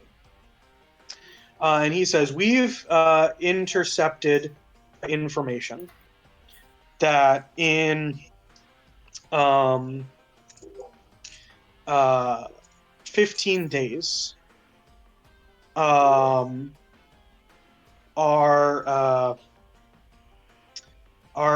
individual here, Terosis, is going to attempt to make contact and finalize the deal. And in that, he is going to travel from where he is currently staying, and where he's essentially ruling the county of Suster Depths by fiat. Our control in that area is just technical. It's not. People have stopped listening to our declarations and have kind of just been listening to what he's been saying. This is going to cause a lot of problems. But he's going to be leaving there in order to travel to the Boros company. This is the point that he is going to be most vulnerable, because right now we can't go into Suster Depths and arrest him, because he'll literally create a mob, and will, like, civilian casualties will be super high. If we go to, once he gets the support of the Boros company, though, it's just, there's no turning back at that point. Then it's going to be a war. We can forget about all of this selection process. That'll be turned off. We won't be able to select the monarch until we fight. Or, even more likely, the council may just decide to pick somebody and throw them on, and hopefully that we win. But the people that we don't pick might join the other side. So we're really in a bad position if this guy manages to finalize the deal. So what we need you guys to do is 2 options. 1, you let us borrow your speeder bike, and you say that you have no connection to whatever we do in order to infiltrate his airship as he travels. Because the only thing that can really has the specs for it are those experimental airships that you've stolen. Or, well, not stolen, you've salvaged. Salvage.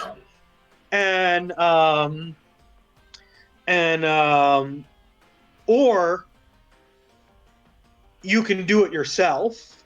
You can infiltrate the thing and then arrest him. And, basically, take a little bit of the fame for yourself while we deal with all of the cleanup. So, I have curiosity. What would happen if during the arrest there was a scuffle and he ended up being killed? What would happen? Says not ideal, but better than letting him reach there. Okay. He says, in terms of what I would prefer, I think I would prefer him alive, so that we can put him on trial. We can show the people all of the back dealings that he's been doing. His background is a mystery to many people. There's a lot of rumors that he may have been a part of piracy and criminal organizations before he became a candidate. And if that is the case, we'll really only be able to get to the bottom of it if we have him alive. But like I said, I've killed for this country before. If we need to do it again in order to stop another civil war, I'd happily license that. Anyway, if you guys don't end up doing it, and you just provide us with the means for us to send in our own troops, Adonis and Barbados will lead the team, he says. So you'll have competent other people doing it. Out of character. There's higher risk, higher reward for doing the mission yourself, but you're going to get a lot of favors with this guy for just letting him borrow the machine, your speeder bike. But there's a chance that Adonis or Barbados could die in the mission. Oh I shit! think we That's the outside game rules that your characters are needing to calculate based off of what's going on. When you say I vibe with these two. I don't want them to die. Yeah, no. I think we should try to take care of this. Also, he says, you can also salvage the any valuables on the airship. Obviously, he says, because we're hiring you essentially as mercenaries at this point, and you get your salvage rights. We'll need to impound the actual airship itself, but you can loot the rooms. If you find anything that seems like it would be particularly good evidence, we'd reimburse you for it. yeah, I was gonna be like, can we salvage the airship? Yeah, he says no. We're contemplating that the airship itself is, because of how it was made, how it kind of came out of nowhere. We think that it has ties to the Boros company, and that the airship itself is going to be something that we're going to need as evidence to prove his guilt. Out of curiosity, in the very unlikely chance this could happen, but what if we convinced him to just do the candidacy selection process normally and stop his dealing with the Boros company? He says, if it avoids the Civil War, I'm okay with whatever. I'll be honest, I don't think I'll ever support him. Like I wouldn't trust him. But if you can get him to it, in fact, actually, you don't even need him to him to go along with the process. As long as you get him to not have other countries involved, I'm okay with that. Because he's not his support is powerful, but it's not armed or equipped enough in order to actually launch a revolt without the backing of another country. So if you can get him to just not make a deal with the Boros company, that's great. I fought my life against a tyrant. I don't want to sell our nation to another one. Quick question. Yes. If we do have to fight this man, what are they like? He says our intelligence shows that he is a very proficient fighter. He has kept a lot of things about his life secret, but we know that he carries a very, very large anchor around with him, and he's been seen swinging it in anger. So we'd assume that he's some kind of melee fighter. He fights with that, but in terms of how good he is with it, I have no idea. And what kind of creature is he? He's a Simic hybrid. He is, and he says we can show you. They got a picture of him. He has the bottom half of a lobster, and the top half of a man. He is a lobster centaur. Oh, with like a million legs. Not a million. Like the 8 or whatever the heck they have. Yes. Were we looking for a lobster before? You guys had associated that lobsters were mythical, and this guy's a lobster. Legends and lobsters. We found him, boys. Holy crap. All right. I've never been one for taking more of a passive role, so I'm down to do this if y'all are. I found a picture of him. Here you go. The lobster man. I have that, but more centaur. I know. I'm just beaming. He also looks older. He's got kind of like a beard, like he looks like an old sea captain. So he's salty, just like our friend George here.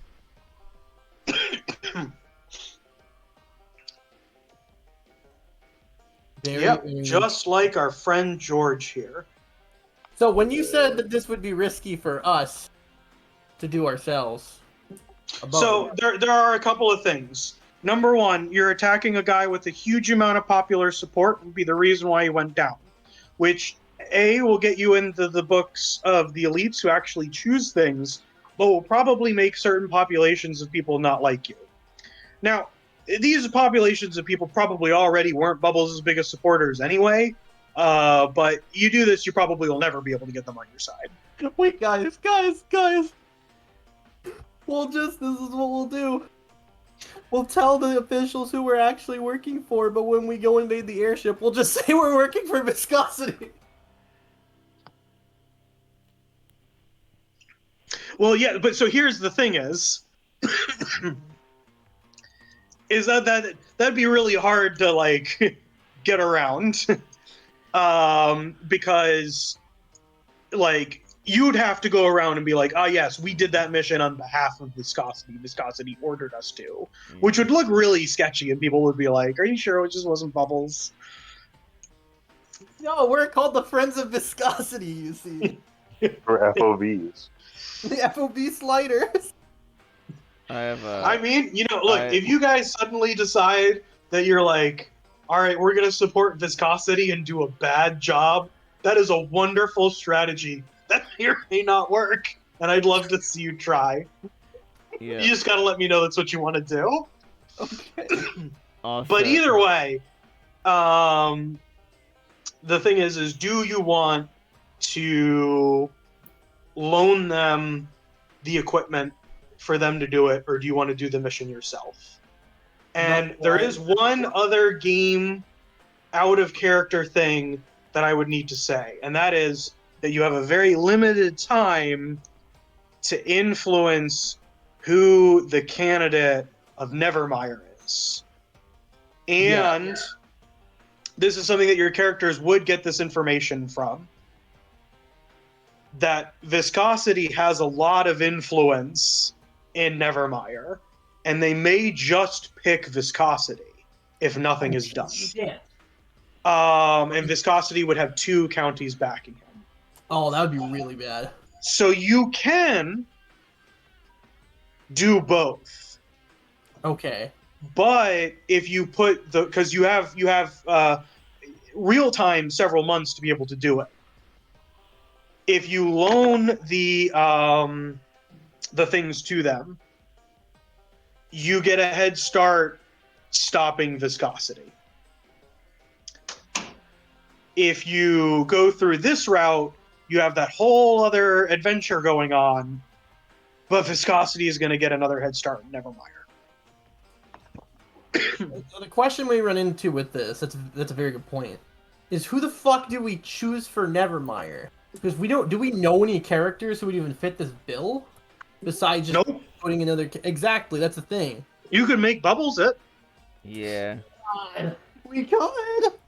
It also is like you could theoretically put a random person in there whose only job is to be like, I support Bubbles or I support Barbados. Yeah. They don't actually need to be like really trying to win. They could come in and say, I'm the candidate, I'm backing this person, I give up my right to the challenge. That is something that you could do as well, instead of directly having it be a person. And in that case, it could be one of you. It doesn't matter. Or there is the ultimate chaos answer I thought of earlier.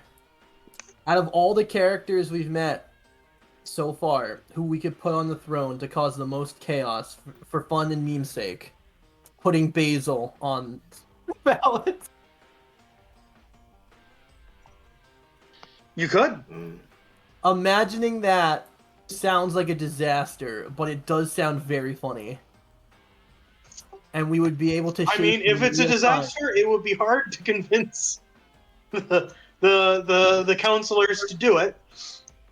But it would also... But from an actually practical standpoint, and not just as the meme answer, I could also say that if we were to put someone like Basil as the candidate, it would allow us to, in real time, shape the perfect candidate who would actually give a fuck about a nation. Is he probably too young for it? Yes, but it's technically one of the possible pros to doing something as outlandish as that. Yep. Well, I'll leave that up to you guys. But that is a very, everything is a very good point. So I did a bunch of lore dumping on you guys and setting up for stuff. Out of character, do you have any questions or you want me to go over anything? I wish we could have talked to Xeris more, because I want to know anything about him. Yeah, you probably should have gone over and shook him. I guess so. I just didn't expect everyone to start pouring in. Is he still outside the door? I could wake him up. Is he like long gone? If you wanted to talk to him, you had to be rude to him, was the thing. God damn it. I should have yelled louder. So if you guys don't have any questions, as you're leaving, I do have one other thing that happens for you. Okay. As you're leaving, Dr. Alba intercepts you and says, so the old man told you about their plans? Sure. Old man? Wait, who is he talking about? Yeah, she's referring to the general. Yes. General. She says, well, look, all what I'm saying is, if you guys do take it, and he does end up dead, I'll give you a bonus. What? He says, I've heard some things about his genetics. They're unstable. He changes. It seems to be that his simic hybridness isn't stabilized. And the only way that we can truly study it is if he dies. Now, I'm good for just waiting. for that to happen. Waiting. And I'm not saying that you have to kill him. I'm just saying that if you do, you know, if whatever the downsides that brings, I'll sweeten the deal. How much of a bonus will it be? She says, I'll give you,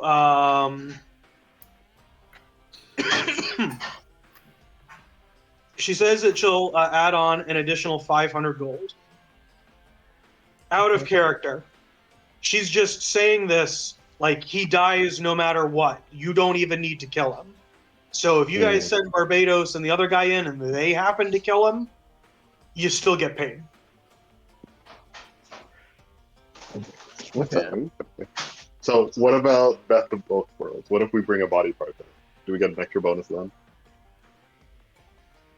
She says if you kill him, we'll get the body. It doesn't matter. Yeah, well, I mean, if he's alive, like, chop off part of him, and he's still alive. Probably not. We could get samples of him, of his blood and that kind of stuff in terms of from a simple thing. That much probably wouldn't tell us anything that a full body would. All right, fair enough. Good try. I didn't think about that. That's a good idea. Yep. Okay then. Okay. If I may ask, since we've left the main room, is there any at all sign of Xeris, or is he long gone? Highs or lows? I'm gonna say highs. Long gone. Damn. Oh. I tried, you portly dozer, but you are gone. So you guys Yeah, have big 15 days. What do you do? So, guys, what do we think of the candidates? We definitely need to take care of the lobster, man. Well, yes, that's definitely something we should deal with. But I mean the ones who aren't trying to start an international incident. I don't know. Well, I know who I don't like. Me too. I do not like. Viscosity. Yeah, Viscosity is a terrible person. At the same time, Blair was like, "Yeah, Viscosity's the best, isn't he?" But she's like, she can barely say the sentence without laughing. Viscosity is quite the problem, isn't he? I would gladly take his money again, but actually supporting him is a different story. Yeah, I think that would be a downward investment at this point. I don't want to do anything about him yet. I want to like make some money off of him while I can. Right. I feel like that would be a good idea. But overall, fuck the dude. I can't vibe with him. This guy, he's a clown. Oh, clown. The one. Did you see his shoes? He's got fucking these little buckles. He got He's got little baby buckles. I was looking at his shoes the entire damn time.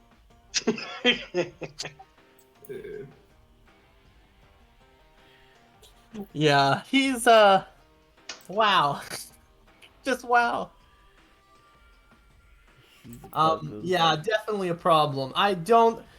Yes, we should definitely handle the whole thing with terrorists. However, we should also, after we finish that, we should definitely try to prevent him from having 2 counties backing this man. Yep. Yeah, that's definitely pretty high on the to-do list. But out of the canon, I mean, I think. What were you? You looked like you were having a good time with talking with Adonis. How was he? I mean, yeah, he's like a pretty good dude. I can vibe with that dude. I feel like it would be pretty good to have him on our side in case anything happens. And I feel like by like going with the general and with the Barbados and doing this like little plan or whatever, we can like have a solid footing with like the army and everything. So that would be pretty good for us, even if we're not following bubbles at the end. Like for us, that would be pretty good. Yes, it would give us. Although it's interesting, why do we need this power? I like having the power and having these footholds and having these connections. It's never a bad thing. Especially being a single mother raising their dragon with the butt. She says coyly as like a joke. But like, what? Like, honestly, if we are gaining notoriety, are we possibly considering one of us becoming a candidate? None of us are good for this. Oh no, job. I'm not. I'm dumb as a rock the rats. You're what? I can't do politics shit. And I don't know about the rest of y'all, but I don't think y'all can do politics. The only one of you guys that has any experience in a leadership position is Austin's character. It's George. George, True. the undead pirate, is the most qualified out of Who the is group. not known for running a tight ship. Yeah, and he was mutinied. Yeah, no. I'm You done better. with leadership. A second chance, George. You could be the king. I think No, we King George George. is a option if all the other options die. What about viscosity? I would assume his death first. He just died. He's The man is not in shape. So, notable things. They said that you can't replace a person after the start of that next month, which means that if you're going to kill somebody, you might want to wait till after that passes so they can't elect another person. That's also smart. But also probably like if you kill viscosity, the chances of the next person that they put in like having the same level of like closeness to actually being able to succeed despite about how terrible they are will probably be a lot less. Yes. But also, viscosity is good for content. Even if he is a horrible grungeman. I don't think we want to kill him this early. Also, there's no real reason for us to kill him yet. To want to stop him from bleeding anything, yes, all of us I think are on board for that. But to like murder him, we're not there. I mean, this is above table, but like I don't think we're there yet. What I You know, I don't want to kill the dude. I just want to like lock him in a hole. Yes, I was gonna say you can kidnap him. we could kidnap him and force us to give us all of his V coins. Well, I mean, if you kidnapped him, that means that he probably wouldn't be able to become king, which means the V coin would probably drop to nothing. We'll just sell all the same day, and then Yeah. So that is something to remember. If you get really heavily invested in the V coin and you do things that hurt viscosity, it will hurt your money. yes, And you guys have got a little bit now, a little Yes. bit of V coin. and we could get so. And honestly, what could happen is if we bought some while it was low, before the month is over, and he gets backed by 2 counties, then he will have a massive spike, and we can then like sell it all there, and then murder him, and then stop him from being able to become king. That is There's an a lot option. of options. So these are things that you all can ponder, because it will probably be a few sessions before we even get to when those decisions need to be made. So let's refocus on the decisions right ahead of you. Yes. Are you going to infiltrate the airship, or are you going to let Viscosity and Adonis lead the charge? Viscosity and Adonis. Sorry, Barbados and Adonis. I said Viscosity too much. Yeah, Let's no, go we to gotta. the We should take care of the ship. I would love to let viscosity lead the charge. We could just Yeah. die. No, yeah, exactly. All right. So you'll allow. So you guys have chosen, if I'm understanding you correctly, to do the airship mission, even though it gives viscosity a little bit of a heads up. You'll loop back around and deal with his stuff afterwards. Yeah. Yeah. All right. So you have 15 days of downtime. What do your characters do? That's a Oh, great. here's a question for you. Do we level up? We should. Because remember last time you were talking about it happening after. The meeting. Yes, you are correct. You guys do definitely level up Okay. after the session. So you will be one level higher for the purposes of the airship thing, which is going to be very important because I made it hard. Okay. Other question: do we get paid for attending that meeting for Bubbles? The answer to that question is technically yes, but it's deducted from like your food and your lodging, so it's essentially nothing. It's all the other stuff that you get paid for. All right. This is kind of like in your contract that you have to go to these kind of things. Oh, okay. What? So in these 15 days, can I do odd jobs to get money? Yes. Wait, out of curiosity, before we move on fully from everything that happened in the meeting, Basil, which candidate did you like the most?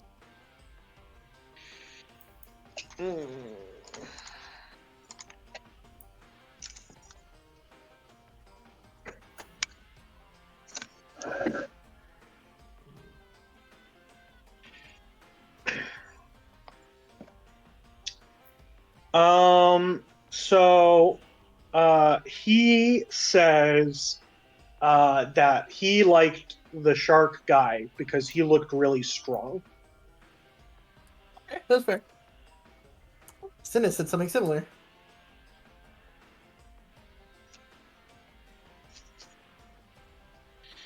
But yeah, so you guys have some downtime.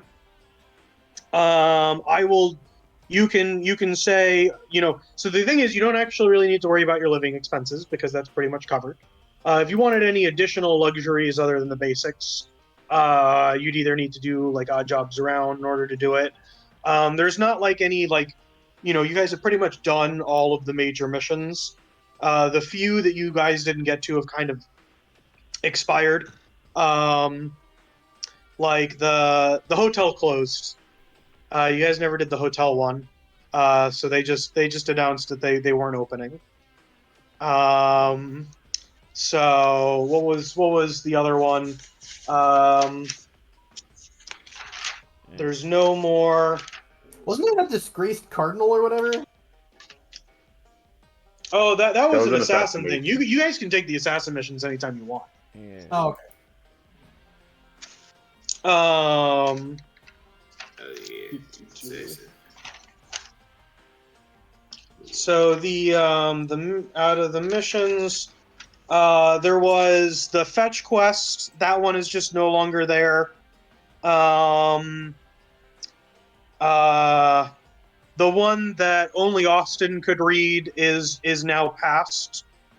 So that one you don't have to worry about anymore. There was a news report about some dinosaur eggs being stolen, but that's probably unrelated. Stolen dinosaur eggs? Yeah, there was some dinosaur eggs that were stolen out of a warehouse in Ormos. We could have had a pet dinosaur brother for Basil.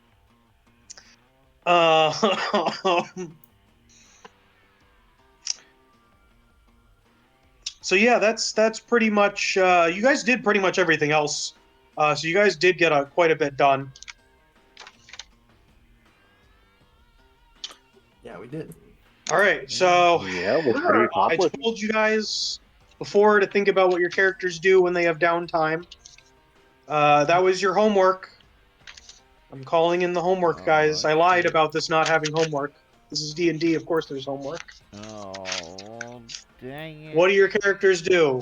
It can be as simple or as complex as you would like it to be. And you're going to have even more downtime after the next mission. So Alright. So, like, I feel like Cinna's pretty basic. They would be doing odd jobs to get enough money for this tattoo. And if they do that, then she would go over to the conch or whatever, just to, like, I don't know, just like look in on some training exercises, maybe get some like exercises. all right, highs or lows? Highs.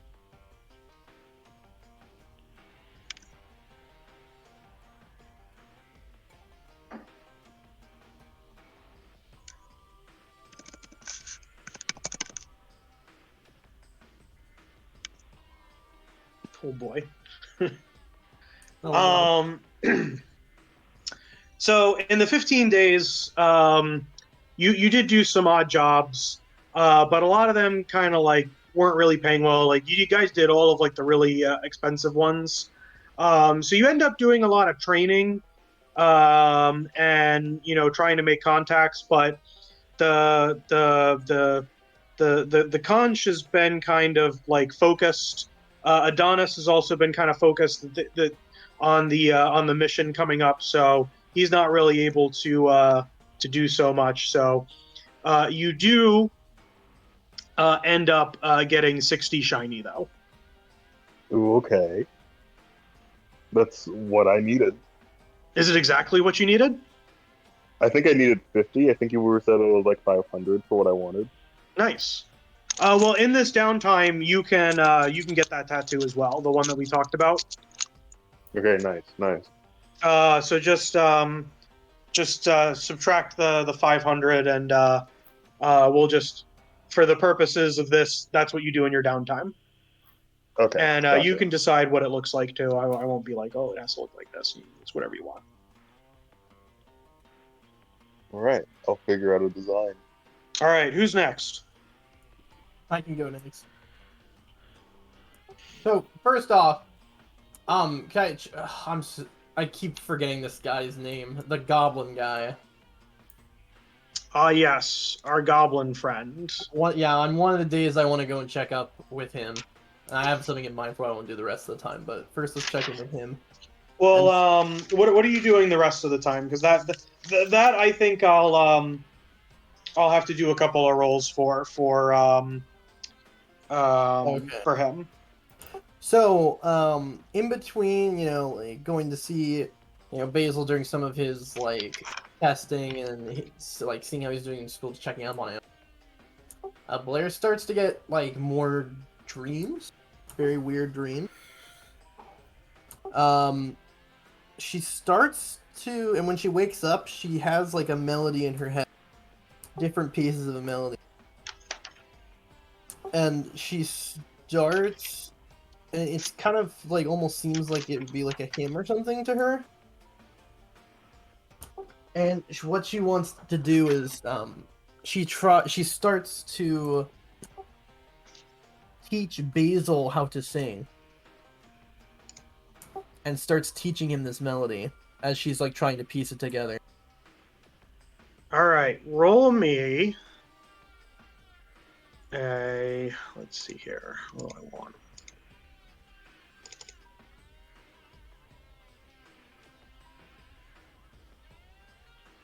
Roll me a performance check, and then roll me also really a good one for, and then just roll me an intelligence check with proficiency. Okay. Nice. When you say with proficiency, do you mean advantage or? No. So, it's not like one particular in there. They don't really. I think the book has rules about teaching and that kind of stuff, but I'm just gonna have it be that it's your intelligence. But since you're teaching something that it would make sense that you would have proficiency in it. So it's your intelligence plus your proficiency bonus, and then it just d20 roll. Then my proficiency is -1. No, your proficiency is probably 2 or 3. In intelligence? No. Sure. So your intelligence Ooh, sorry, I see modifier what it might is. be -1. Yeah, it's I don't know what your intelligence modifier is. No, it's proficiency. No, I see it now. Yeah, sorry. Yeah. Okay. Oh, it's a +2. It's 15.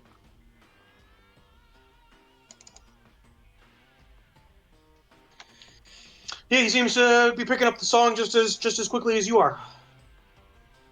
Okay, that's cool.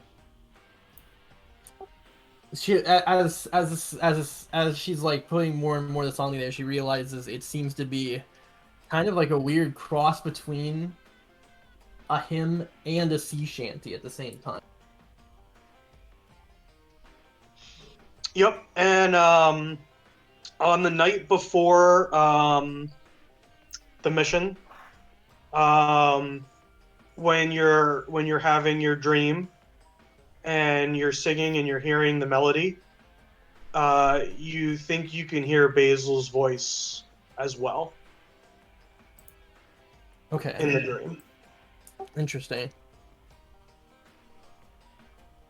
All right, who's next? I'll go. Did I ever get the opportunity to meet up with Barbados for my You want to do that in your downtime? Go through all Yeah. of the documents. Yeah, go through the documents. I know that will probably take a few days, and then use the remainder of the time to, do odd jobs with Cinna to help. How's it, Liz? Let's go high. Can we get much higher? So high.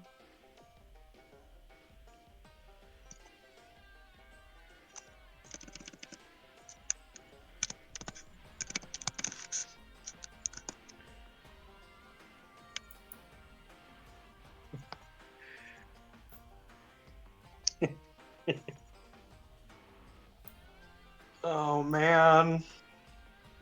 Uh, All right, so Connor, I have some good news, and I've got some bad news. Oh, Okay, boy. so the good news is actually no. Do you want the bad news or the good news first? Let's do the bad news first. The bad news is the Barbados documents is a dead end. Do you want to know the good news? What's the good news?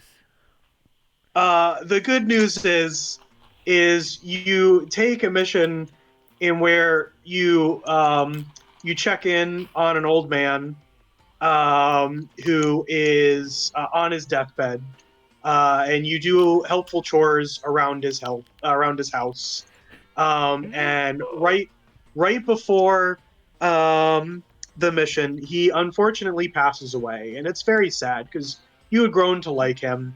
And because of all of the work that you did for him, he cut you in on his inheritance, and you get 480 shiny. what the fuck? That's very sad, but also Lunu's there at the funeral. It's like you rolled low, and so I needed like a druid. bad way for you to then, on the money roll, got a nat 20. Good. So That's it was like, 480. yep, 480. You just watched your new dad's life leave his eye. You know, he may not have been my father, but he was like one to me. You gained a little bit of an understanding of mortality from this, Made the Corvin and a lot of money. And a lot of depression. Made the Corvin So- guide him. I'm actually. Can it be Um, canon that I've become very good friends with their family? Well, so here's the thing is, I was actually gonna roll a highs or lows to see how the family thought about you. No. Oh wait, because you I just thought it would have been funny to just like Yes, I agree. just be like, It go would to the also family be funny barbecue. if you get like a a Knives Out scenario and where the family thinks that you stole it. So, highs or lows? Can we get much higher? So high. Yeah, no, the family is definitely supportive of you. They really did appreciate it. Yeah. He was actually somewhat pretty wealthy, so they all got a good chunk of inheritance as well. It wasn't like he gave you his entire life savings, so they weren't they weren't upset about it.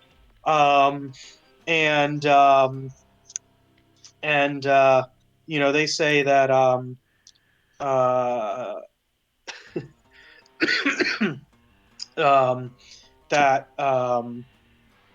actually, yeah, one of them gives you an idea.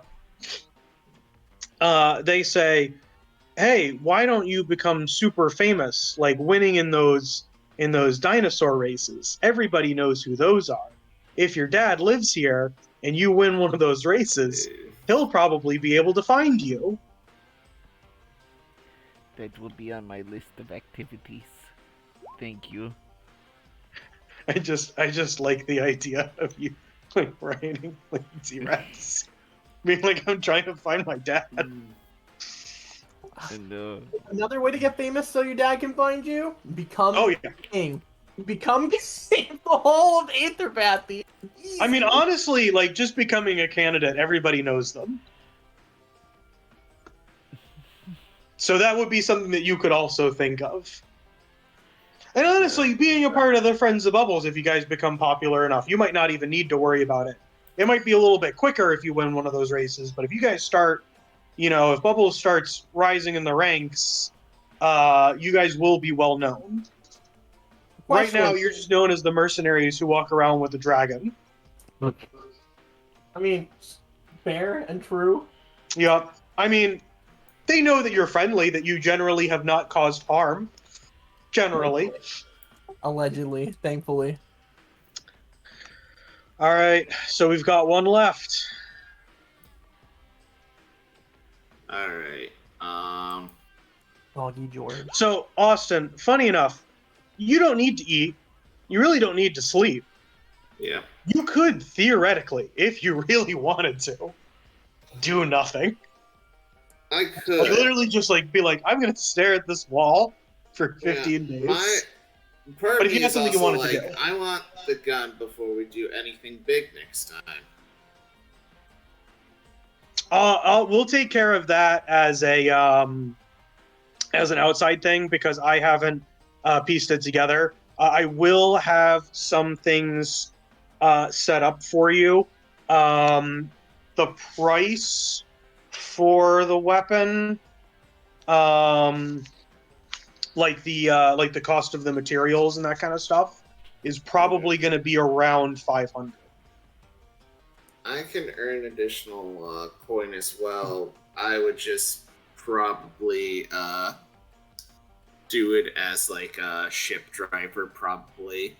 Like, how long's our downtime again? Like, you have 15 days, so yeah, you can. Yeah. You can. And honestly, the ships that navigate the bay that go back and forth, those are very, very similar. Like that go up and down, like Ormos. Those are very similar to the ones that you've been doing. You also can take your time to go up to topside and learn how to try and like fly some of those newer vessels. I'm gonna say first week, do some shipping jobs. Second week, learn how to fly bigger vehicles. All right, highs or lows? Highs. Highs or lows? Lows.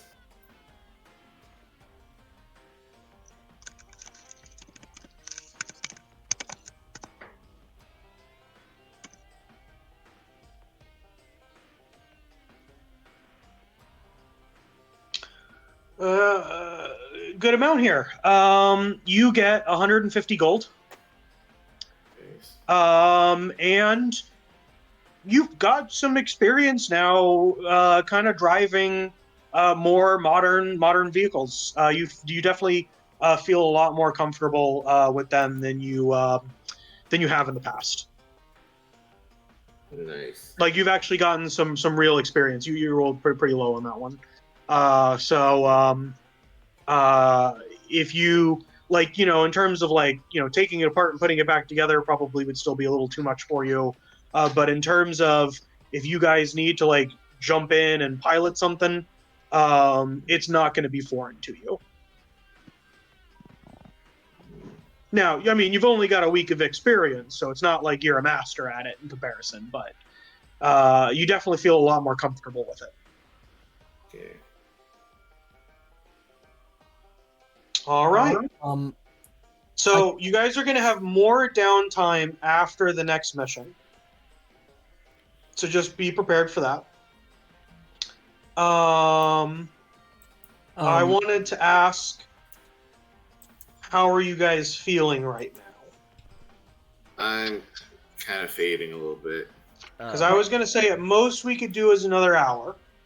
We could start the airship stuff and end hard at 11. Or we can stop now and start up for a fresh new session. Yeah, stop now stop. because there's some. There was one thing I wanted to. I forgot to mention is there was an armor thing I wanted to buy, but with the money I got. I also Before was we gonna go. say, I kind of realized I came to the downtime we're just like using.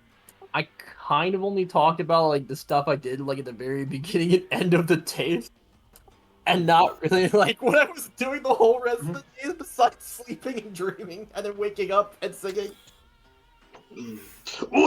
I put it in that you were practicing that melody is what I was kind of thinking. Oh, okay. Because otherwise, I guess I would have just gone around randomly tried to sing for money and stuff like that, and taking random like jobs like that. But yeah, we can do that. Heiselos. let's do.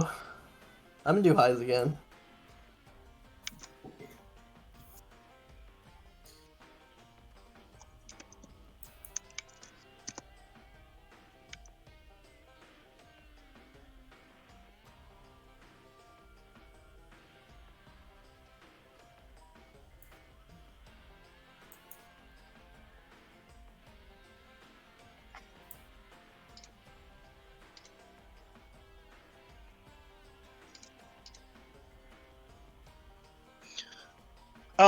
So you're able to get a little bit of money.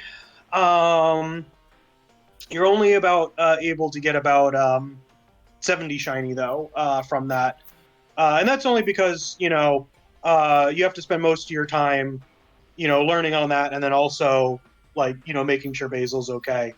So you are able to make a little bit of money, but unfortunately the rolls were not super great. But you get 70. Yeah, it's definitely something.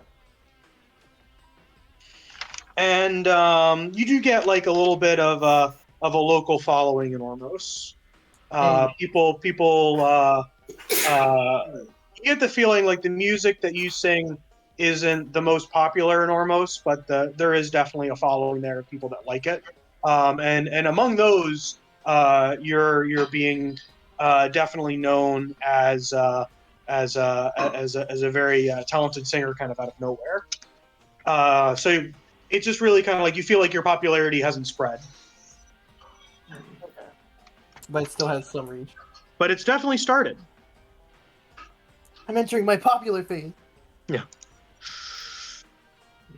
So with that, I think we'll wrap up the session. At the beginning of next session, we'll do some basic inventory stuff, buying and selling, going over those weapons, and then next week, since this one was almost essentially no combat, I will let you guys know next session is going to be very, very heavy combat. So come prepared. Okay.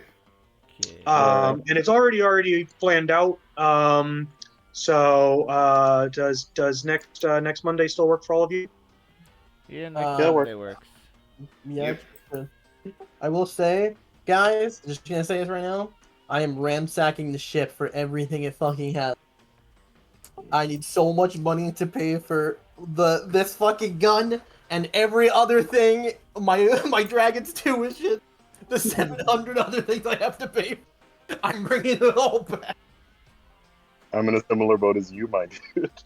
Oh yeah, I you're have no broke money now. anymore. We can be We're sisters. both broke. We'll be broke sisters together. Yeah, hell yeah. Hell yeah. Well, yeah. Plugs. So that's all I've got. I hope that this has opened up the world a little bit more to you guys.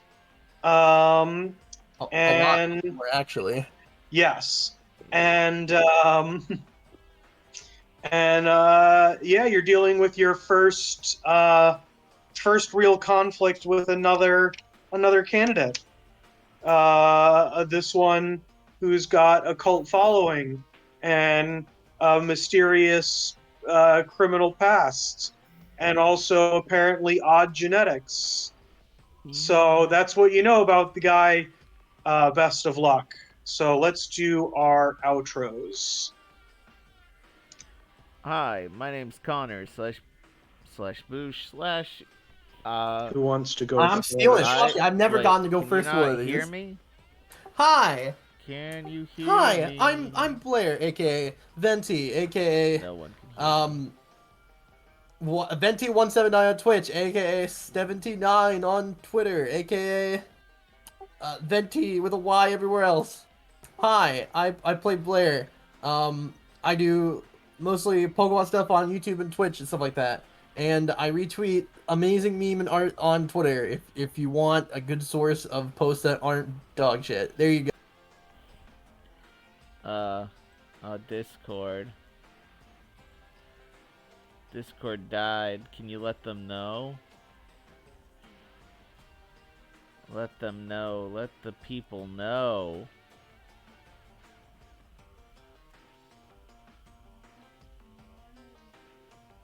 Consortium. It's in Nouveau Oid. Yeah, the internet just buffed. Oh, wow. Interesting. I got disconnected from match. Oh. So the internet just died, Hit huh? her out for a bit. It's not recording. Yeah. It's not recording. Yeah. Yeah, no, it is recording. You guys disappeared. So Steven finished his intro, and then as soon as he passed, Yeah. Perfect. I still got the steal first intro. Perfect. yeah. Oh, so you guys, so it wasn't recorded. Me giving Connor's outro. Yeah, I'll be it right wasn't back. recorded. Yeah, no, none of that. So That's everything probably for after the best. everything you I don't know after if the best Steven would be. disappeared. So hey, I'm Boosh / Connar / person recording this. I played Lunu, and you can follow me on Twitter, YouTube, Instagram, and join our Discord so we can all make out. That's right, I'll kiss you. Moving it on to Can I us. do mine next? Yeah, I was passing it to you, dude. Here you go. Hey, in order to save my Discord, you can find me at octo_us before Twitter explodes. But in order to save whatever contact I have with people, I have to reset my Discord. So, Tasura, it's your turn now. Oh, hi, I'm Tasura. I don't do anything right now. If you see my Twitter, you'll see that I was asking for some questionable stuff. But yeah, I'm around. You can probably find me on Tumblr, I guess. But yeah. Tom. All right. My name is Tom. I play the giant meteor hurtling towards the world that's going to end the campaign anticlimactically in 8 sessions. So you can find me in space, hurtling thousands of miles per hour. Watch he and jokes now. But my this actually my pitch for today is bunkers. They won't help you, but at least it might make you feel better about the whole situation. I mean, well, yeah. Good night, everybody. Good night, everybody. Oh. Peace.